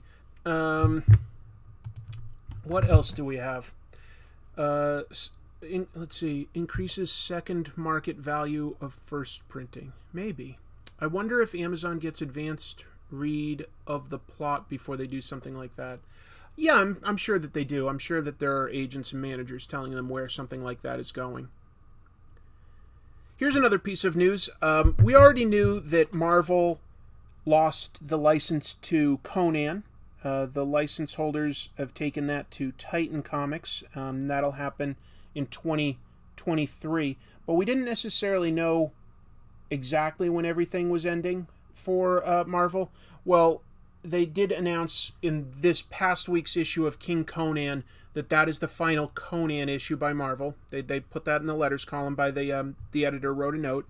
And then on top of that, the solicitations for Savage Avengers have come out for September. Conan is in the book Savage Avengers. And September's issue, which is issue 5, mentions that Conan is dying. So I don't know if that's hyperbole or if they really are sort of somehow killing him off in their Avengers comic. I don't really know, but that's what it says. I thought that was interesting. Marvel does still plan on making some money off of Conan while they still have the license, which isn't for much longer. They're going to publish 5 omnibuses of their material between now and the end of October. So there's a lot of Conan stuff still coming out from Marvel that they already did. The first Savage Avengers run was a lot of fun. I've heard really good things about it. Andrew Jefferson says, yeah, blame the pen. Next you're going to be saying it's the controller's fault. Well, you know what? It is a poor artist that blames his tools. That's been said, and I think that's fair to a degree. What can you do?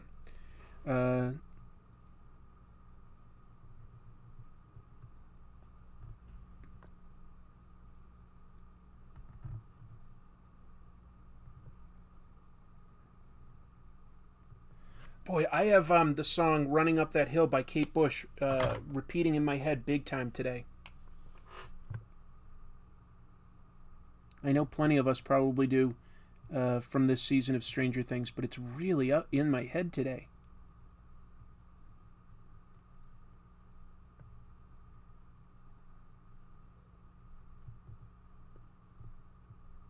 Oh.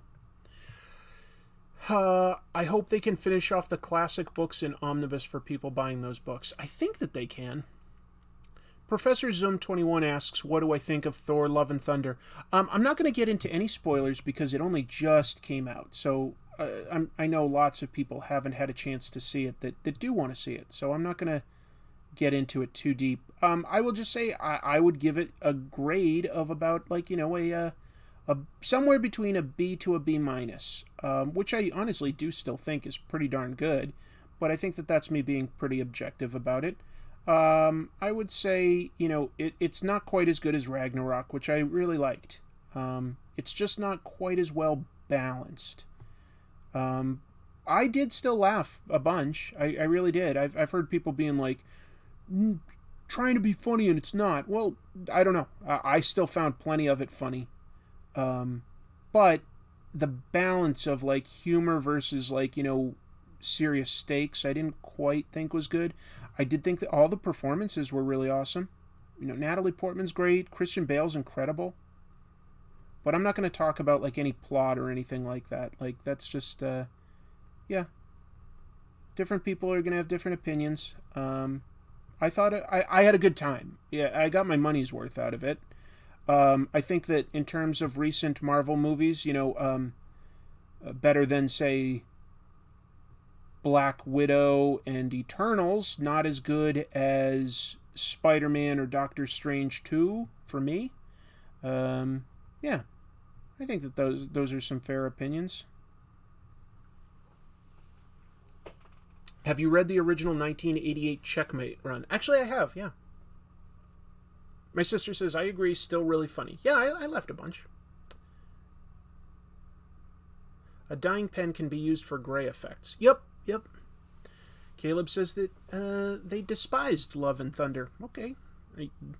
I'll be honest, I've never despised any of the Marvel movies from the MCU. Like, I think, like, even, I would put probably on the bottom, maybe, like, Thor the Dark World, I think, would probably be at the bottom for me, and I would still say that was pretty damn good. Like, watchable. Not, like, great. Could have been better, which is why it's not great. You saw potential in it, but I still find all of them watchable, personally. That's not me trying to, like, forgive everything, but, yeah. I come from a generation when, like, we just didn't have nearly as much comic book and superhero stuff, you know? So we had to settle for you know, pretty low budget shows like Manimal and Mantis and things like that. So, anyway. Let's see. Dark World better than Ragnarok for me. Oh, okay. I like Ragnarok the best out of the Hulk movies. What do you think about the Hulk movies? Well, what? There've only been 2, right? Hulk and Incredible Hulk. Didn't love Hulk. Incredible Hulk was okay. I'd also put that towards the bottom of my list. Do you have love for any certain obscure characters? Probably. The trick is that, like, when I get asked something like this, it's not necessarily the first thing on my mind, so I have trouble, like, thinking on the spot about stuff like this. I'm sure that there are some characters that are more obscure that I like. But nothing's coming to mind right now. Dark World is the only MCU movie I haven't finished watching. Oh, wow. I still finished it. Let me move on to some more news, though, because I've got a bunch. Let's take a moment to note the passing of somebody that was really, really loved in the comics industry, and that's Pat McCallum. Pat McCallum really came to prominence and got on people's radar by co-creating Wizard, the Guide to Comics, that comic book magazine, as well as being the editor-in-chief of that magazine. So that's how he got, was best known, some would say. And then from 2011 to 2019, he was an editor at DC Comics. And he passed away this past week. And on social media, there's just been a massive outpouring of love for him by professionals. Doesn't seem like anybody has a bad word to say about the man, which is, always lovely to hear. A lot of people say he's the guy that made sure that Wizard came out on time. He was the one that actually got everything approved, did all the hard work, even though he wasn't necessarily the face of it. Gareb Shamus was, but Pat McCallum was the editor, and he's the guy that got it all taken care of. And so he passed away, and I'm sure a bunch of you have read some of his comics, or at least read Wizard, the Guide to Comics. It had its heyday. A lot of us read it at a certain point in time. And, I loved Wizard magazine. Gareb Shamus co-created it. So Gareb's family owned a comic book store. Pat McCallum worked at that comic book store, did a newsletter for that store. And so Gareb had the money and some comic book knowledge, and Pat was the one that was, more the editor and writer and stuff that, got it all done. And there was another important person that passed away this past week. That's a Japanese creator, Kazuki Takahashi. And I didn't know him as well, so I don't have a lot to say about that, but he created Yu-Gi-Oh! That was a manga that became so popular it became a card game and an anime and video games and merchandise, blah, blah, blah. But there was a man that obviously came up with that idea originally. So he passed away as well. Not really, Marvin. No, I agree. Wizard did sort of become a fanboy, raunchy magazine, and it kind of stayed that way to the end. But I wanted to take a moment to note the passing of two key figures that, worth remembering. Hopefully, by mentioning this, maybe somebody new will discover their work and they'll get remembered for a bit longer. That would be lovely. Because these people do a lot to create content for us. My show is really largely based on discussing things that other people have already created.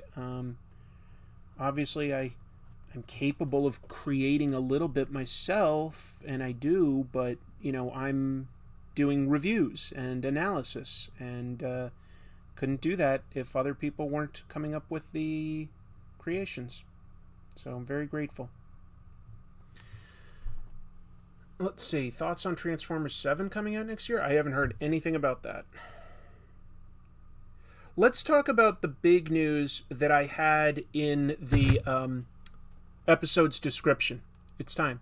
So this is interesting in that, it's not necessarily new news, but it became the talk of the social media and a lot of blogs this week.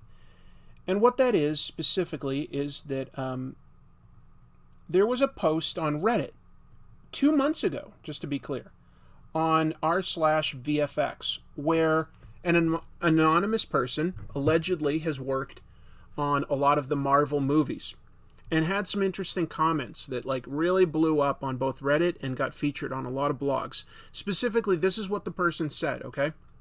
Let me read that, and then we'll discuss the ramifications of it.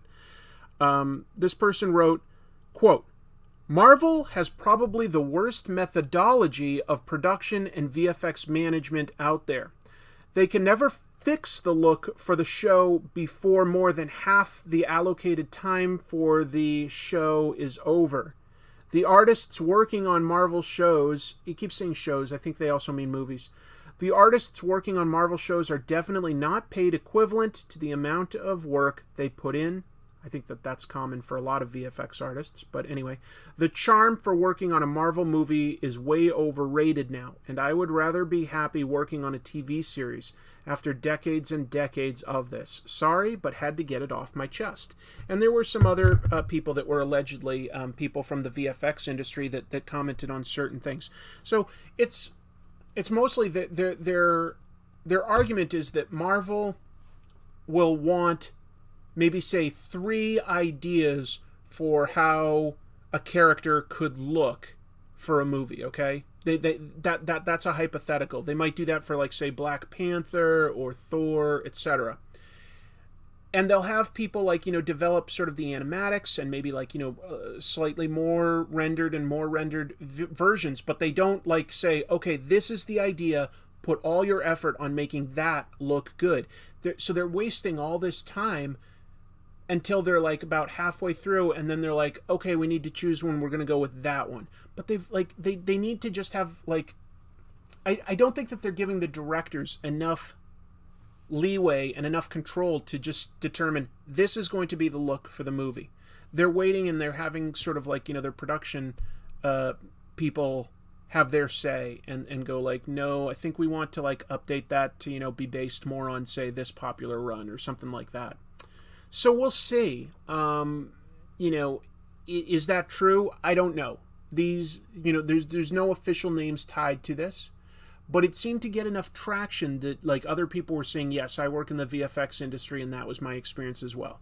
There's enough people saying it that it's probably true, which just means that, like, it's just like it's a wasteful way to do things, and it could explain why sometimes their movies can have some great effects and some that people just clearly haven't had enough time to render as well. Like, I think Black Panther is a very good movie, but that third act, that fight that Black Panther and Killmonger have, looks like unfinished. Basically, it's not outright, in my opinion, just bad. There are good parts of it, but there are also things that they could have corrected, and I'm sure that the VFX artists would want to do the best they can, and they probably just didn't have time, because these movies get locked in, and it's like, hey, you have to have it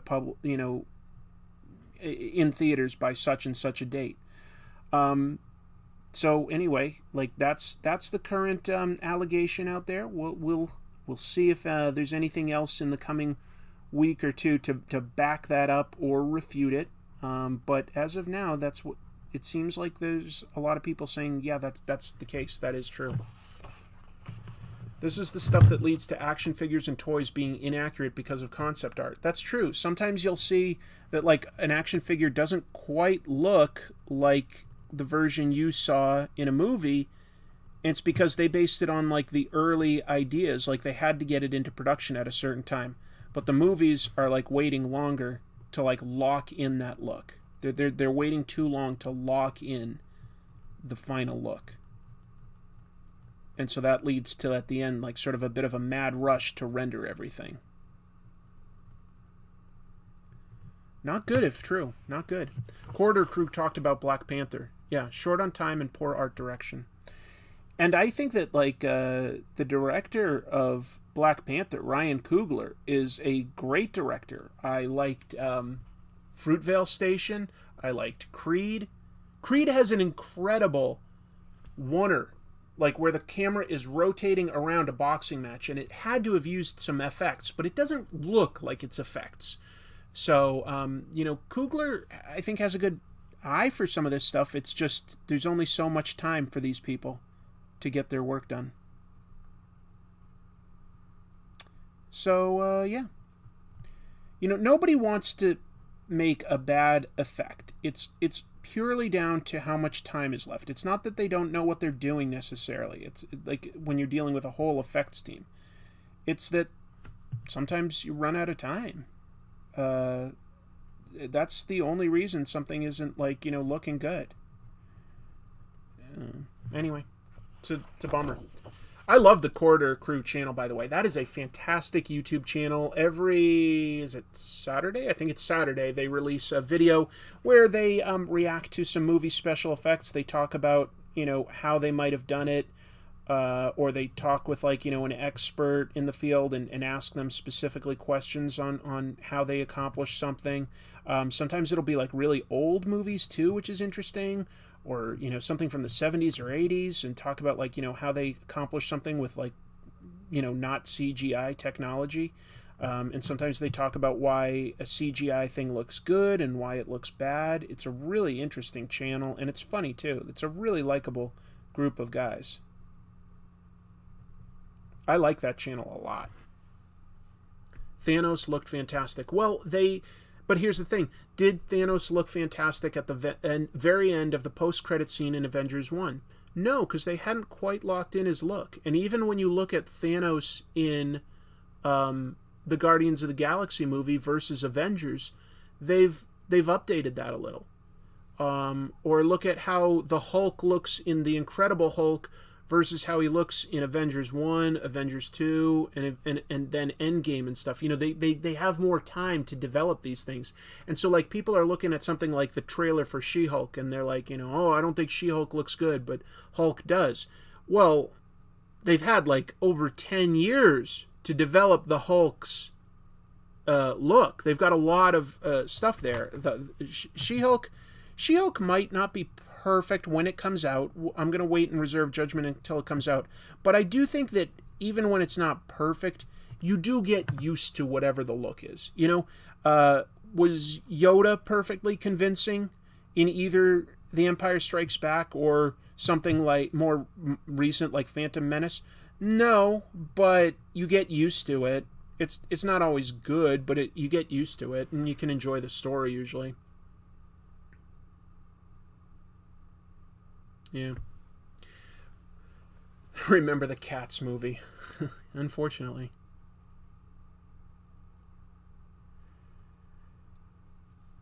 I'll point this out, though. These people are complaining about, how Marvel does things.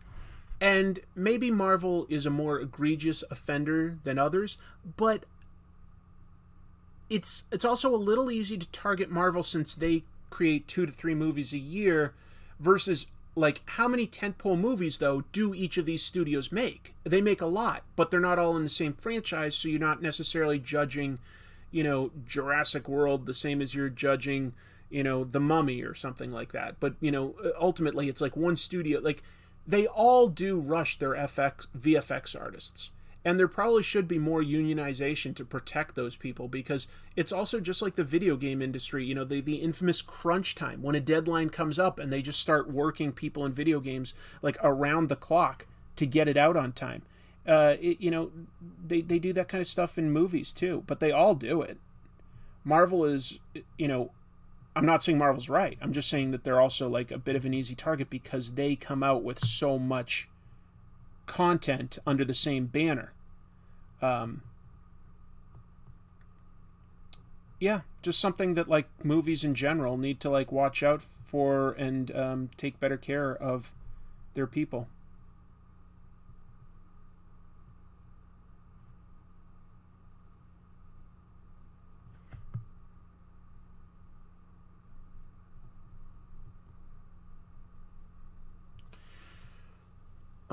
Agreed. CGI doesn't have unions, and it's brutal if they want to continue to work. Yeah. It's such a competitive industry that some people are willing to sort of get abused, and that doesn't help, the really talented people that have maybe been doing this for, 10, 20 years. They could get, like, lose a job to, like, somebody right out of college that doesn't quite have the same amount of talent but is going to like work for a lot less. Like there need to be certain protections in place, or you're going to see quality dip, because a business is just looking to get the best value they can right in that moment. They're not thinking ahead to the ramifications of such a decision. Some people might, but not generally.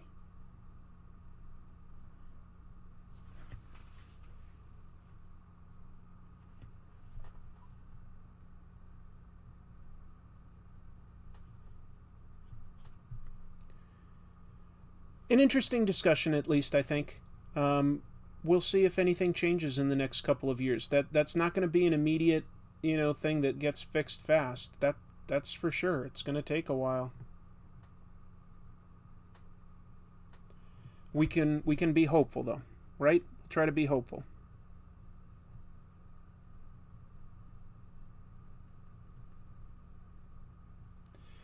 Let's see. Have you read Kirby King of Comics by Tom Scioli? Yes, I liked it. Spider-Man Life Story by Zdarsky and Bagley. I liked that very much as well, Iron Shell. Those are two very good books. Have I done a video about Doom Patrol? Yes, I did. I guess this is the last piece of news, but we're getting close to like the end of the show. San Diego Comic-Con coming up in 2 weeks now. Well, just under, actually. Just under that now. Because it's coming out so soon, they have announced their panels, so I thought I would mention some of the comic book related panels that have been announced. I thought that would be kind of interesting. I don't know, is anybody in the live chat planning on attending this year's San Diego Comic-Con? Obviously, they haven't had it the last 2 years because of the pandemic that we're still dealing with, but it is coming back this year, so it'll be interesting to see how this all goes. Let me list some of the panels. So on Friday, it's going to be Thursday, Friday, Saturday, Sunday. Thursday, I didn't really see too much comic book related. Friday, not much, but there's a few things. There is going to be a Frank Miller panel, as in like he will be there doing sort of like, a Q&A session. Obviously, he recently announced his new Frank Miller Inc. Comic book company or comic book publisher. I don't know how he defines it, but so he should have some interesting stuff to talk about this year. He's a luminary. He's always got stuff to teach us about, whether we like him or not. And I do generally like Frank Miller. That could be interesting. AMC is having, I think, 2 Walking Dead panels. One about their regular show, and then one about some of their spin-offs, because they've got like some Walking Dead spin-offs, of course. What else? On Friday, there's a Paper Girls panel, because Brian K. Vaughan's series with Cliff Chang is being adapted by Amazon Studios. That starts real soon, so they're having an official panel. And probably the one that will, I don't know, maybe Walking Dead would get more buzz, but there's going to be a Berserker panel, as in the comic book Berserker, with Keanu Reeves there. Keanu Reeves, came up with the idea. Writer Matt Kint is fleshing it out, but like the creative team will be there, including Keanu Reeves, and I think that that's some star power to help sell Berserker. It's obviously about to like wrap up, but they'll probably have some announcements about like any sort of adaptation that it's getting or anything like that, I bet. So that's just Friday. Then there's some really big panels on Saturday. Saturday's the big day. A lot of these will book room Hall H, which is just a humongous auditorium there. There's some other big rooms too, though. So we've got the WB is going to talk about all their superhero stuff. What do they have? They've got like Black Adam.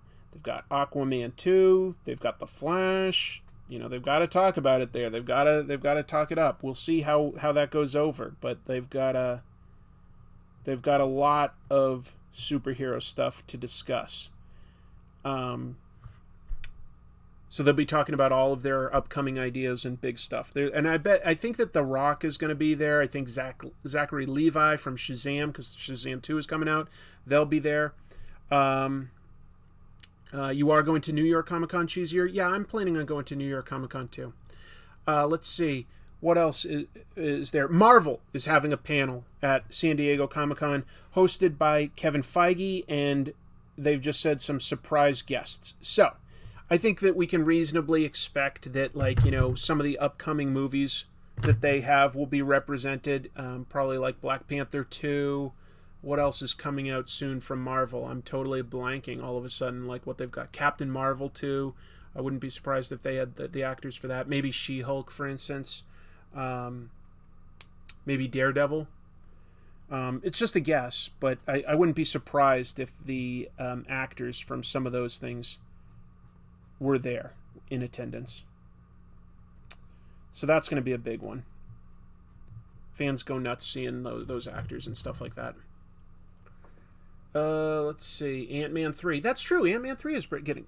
am I going to be Marvel's surprise guest? Yeah, you guessed it. They've cast me as Paste Pot Pete, so that'll be exciting. Look, I'll give you an impression. Some of you may have seen I did this on Twitter, but yeah, I'm in the post-credit scene of Black Panther 2. I'll just give you the scene, and you can make of it what you will. I don't wear my glasses in this. My character's... He's got like a goatee. I look great in it. It's incredible. But imagine me with a bucket as I say this, okay? I've got a bucket in my hand. The lights fade up and get dramatic music. Spider-Man? What a joke. You think your webs are sticky, bud? Well, wait till you get a load of Paste Pot Pete. And then, like, the music gets really intense and it fades out. The implication being, yeah, Paste Pot Pete will fight not Captain America, Spider-Man. And yeah, me. I am playing Paste Pot Pete. You heard it here first. I will be a guest at San Diego Comic-Con announcing that. But yeah, they've hired me to play Paste Pot Pete. It's the role of a lifetime. It's the role I was born to play. I'm going full method like Jared Leto. I'm just doing nothing but playing with sticky things.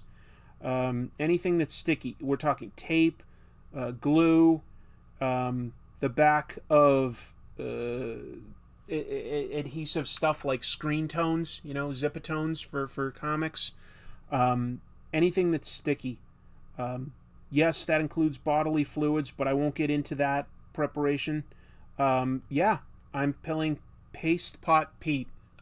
Definitely, I would consider him one of Marvel's top tier villains, and it's a real privilege to get to bring that to the people. Show them what I think Jack Kirby really had in mind when he created Paste Pot Pete. It's going to definitely be a battle of sticky webs versus a sticky glue gun. It's a gun that shoots glue, which I don't think you can think of something more dangerous than that in real life. I think that people are going to love it. I don't think that that's... I think that everybody's going to love it. I think it's going to be the best. I think it's going to be incredible. Do you have any floppy hat from the early design? Nothing that I can show here, but maybe, save a little something for San Diego Comic-Con. You might be seeing a pretty floppy beret. Yeah. You're playing the wall in the Sonyverse. That's pretty cool. I'll also give this away. Sony is not having a panel, but yeah, I'm also playing a character in the post-credit scene of the next Sony movie, which is Kraven the Hunter. At the end, the lights fade up, and you look up into the sky, and there I am. I'm just doing the voice for this because it's a completely CGI character. Imagine a character that looks very much like Iron Man, and he's high in the sky, but he's not flying. No, he's got stilts. That's right, I'm voicing Stilt Man, and it goes a little something like this.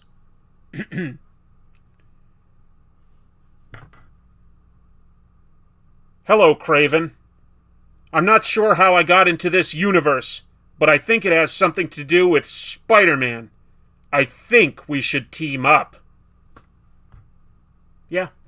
So I play, I've got some pretty important stuff coming out. Marvel has definitely recognized, that my channel carries a lot of weight with the comics community and has decided that it is prudent to put me into a Marvel movie. Sony, not to be outdone, quickly hired me as the voice for their characters. So I will be playing Paste Pot Pete and Stiltman in upcoming movies.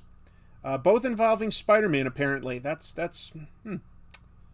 would have thought that they would have each had a problem with that, but nope. It's that's definitely what's happening. Definitely. It is possible obviously I was joking. There is a fan film being made of a Spider-Man 4, as though it's in the Sam Raimi universe. And I'm not joking now. I actually do have a cameo in that, but not as myself. I'm playing like I think a guy that gets killed by lizard. I haven't filmed it yet, so that'll be fun. I just thought those are some local people that are making that, and I'm excited to do that. I was like, yeah, I'll do that. That sounds fun. I can afford a day away to be on a film set and get killed by a Spider-Man villain. Probably the closest I'll get. Yeah, I was joking before, Andrew. Sorry. What bothers me the most about San Diego Comic-Con is that Artist Alley is not the heart of the Comic-Con like it should be. Yep, I can understand that, but it's been what it is for a long time. I think that the New York Comic-Con does have an incredible Artist Alley. It is not physically at the heart of the show, but it is humongous, and it is always worth going to. They've got some big names there. They've got some up-and-comers, all sorts of cool stuff. Hey, kitty, you want to come say hi? My cat's going to come say hi to me. Want to come over here? Could be famous. Could be famous, kitty. I thought the reenactment for Paste Pot Pete was more dramatic than the Stiltman. All right, I didn't want to give it away. Here's the actual voiceover that I'm doing for Stiltman. Hello, Craven. I don't know how I got to this universe, but I think it has something to do with Spider-Man. Let's team up. Jim Mahfood says New York Comic Con is the best show, my fave show. Jim, I hope I get to see you there, buddy. I will not become either publicly or privately racist. No, so don't worry. I will not do that. Rhode Island Comic Con, right on. Sounds fun.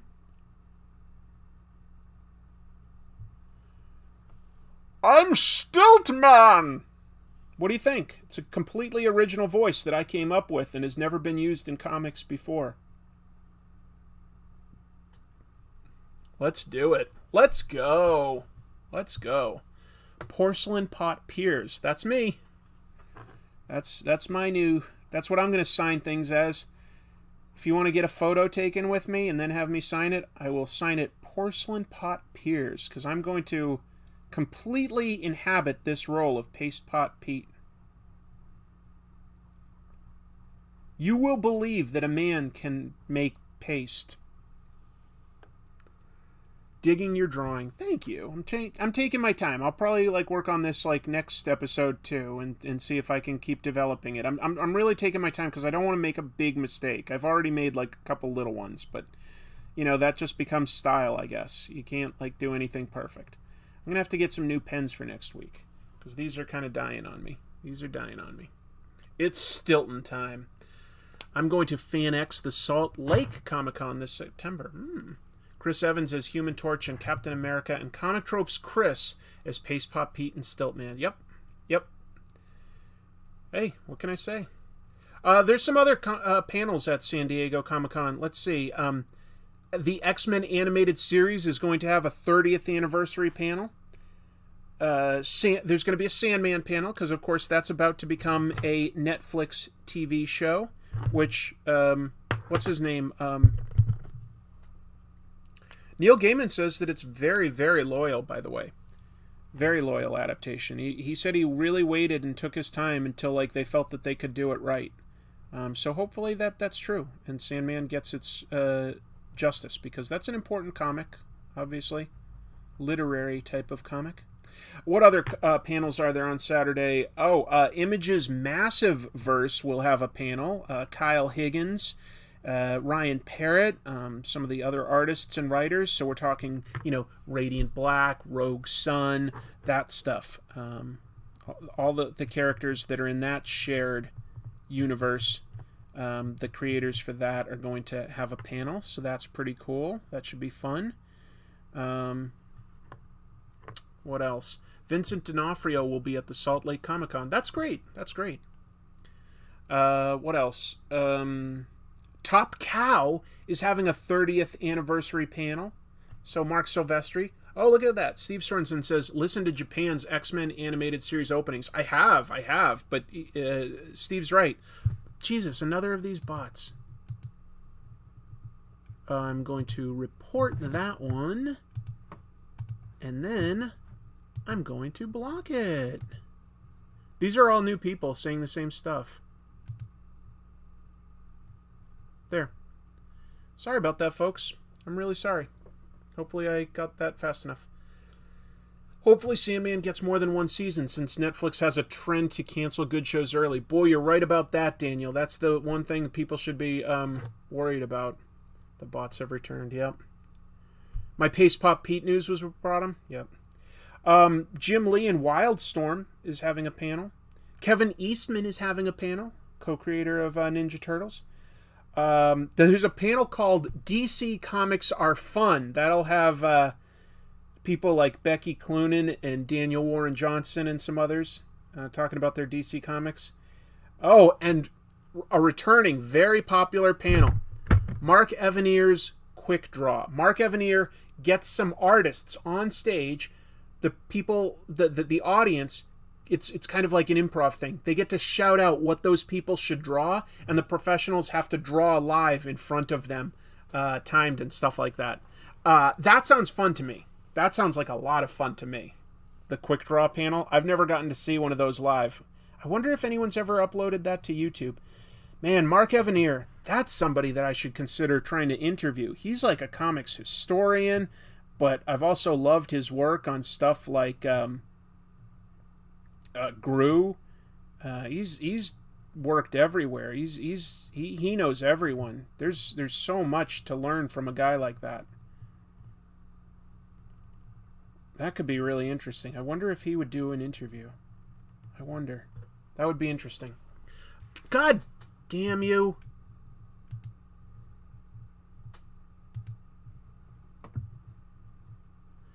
Did you hear about Mark Waid's Irredeemable coming back? I did not. You know what I'm probably going to have to do, folks, is this. I've been thinking about doing this. Instead of showing the full live chat on the screen, which I liked doing so that everybody could just sort of like feel recognized and stuff, I'm probably getting enough people that I'm going to have to switch to something like StreamYard, where I get to click to highlight somebody's chat for like a few seconds. It means not everybody would be shown, but I can't keep dealing with like stuff like this, you know, like it just ruins it for everyone. Max Power with a super chat saying, a manga I've really been enjoying lately with really stunning fairy tale-esque art is, oh yeah, Witch Hat Atelier. Yep, by Kamome Shirahama. I've also read some of that. I highly recommend giving it a look if just to see the really interesting paneling. I agree. Delicate, intricate, beautiful line art. Love Witch Hat Atelier. Really great story. Really, really great. Steve saying all these spam bots, does that mean you are famous? I don't know what it means. It means that like this channel overall is getting more subscribers, so like they're looking for like live streams. Sorry, you know, that stinks. Do you suggest Beta Ray Bill as a book to start for Daniel Warren Johnson? Sure. Yeah, it's a self-contained story. If you know Marvel stuff, definitely start with it. I think his look, the nice thing about Daniel Warren Johnson is he's done like a bunch of sort of like 4-issue runs on both creator-owned stuff and Marvel and DC stuff, but it's all self-contained. It's all very enjoyable. Any of his stories are good jumping on points.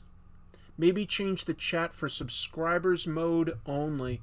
Yeah, I could do that. That's not a bad idea, Daniel. Maybe I'll switch it to subscribers only and see how that goes. Yeah, I'll look into that tonight, like after the show ends, because I go back now and I add like chapter breaks and stuff like that, so that like people that haven't caught it live can like, you know, switch to the part that like interests them the most, essentially. Bots are the indicator you are doing well. Ugh, gross.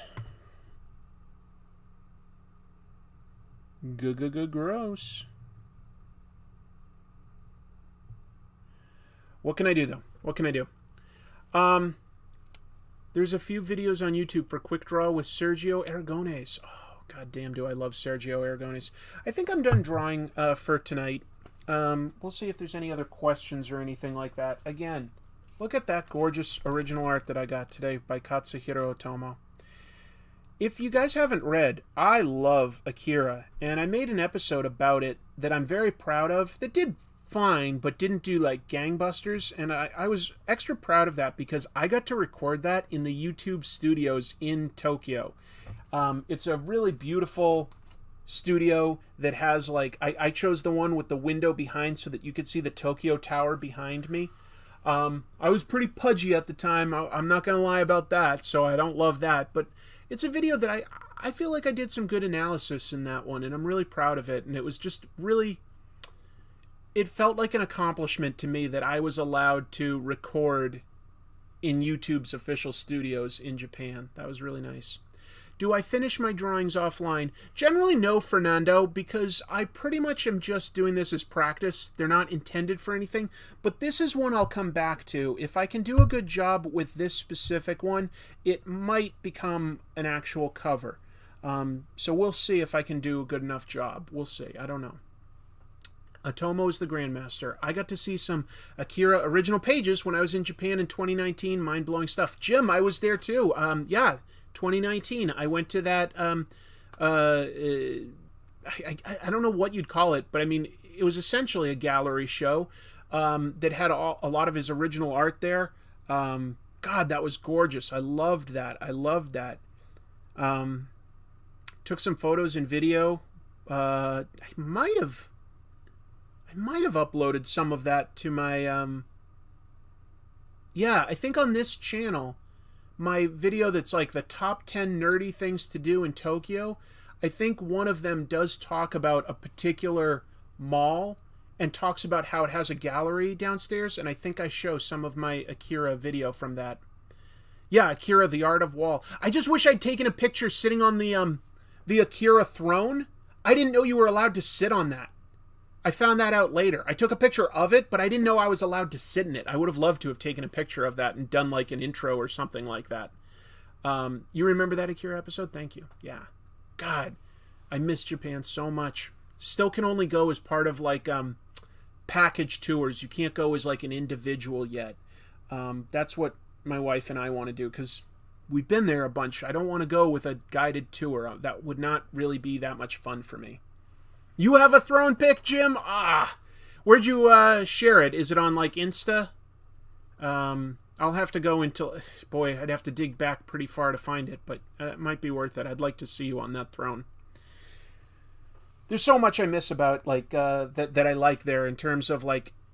Here's the nicest thing that I like about Japan. Not the nicest. One of the nice things I like about Japan.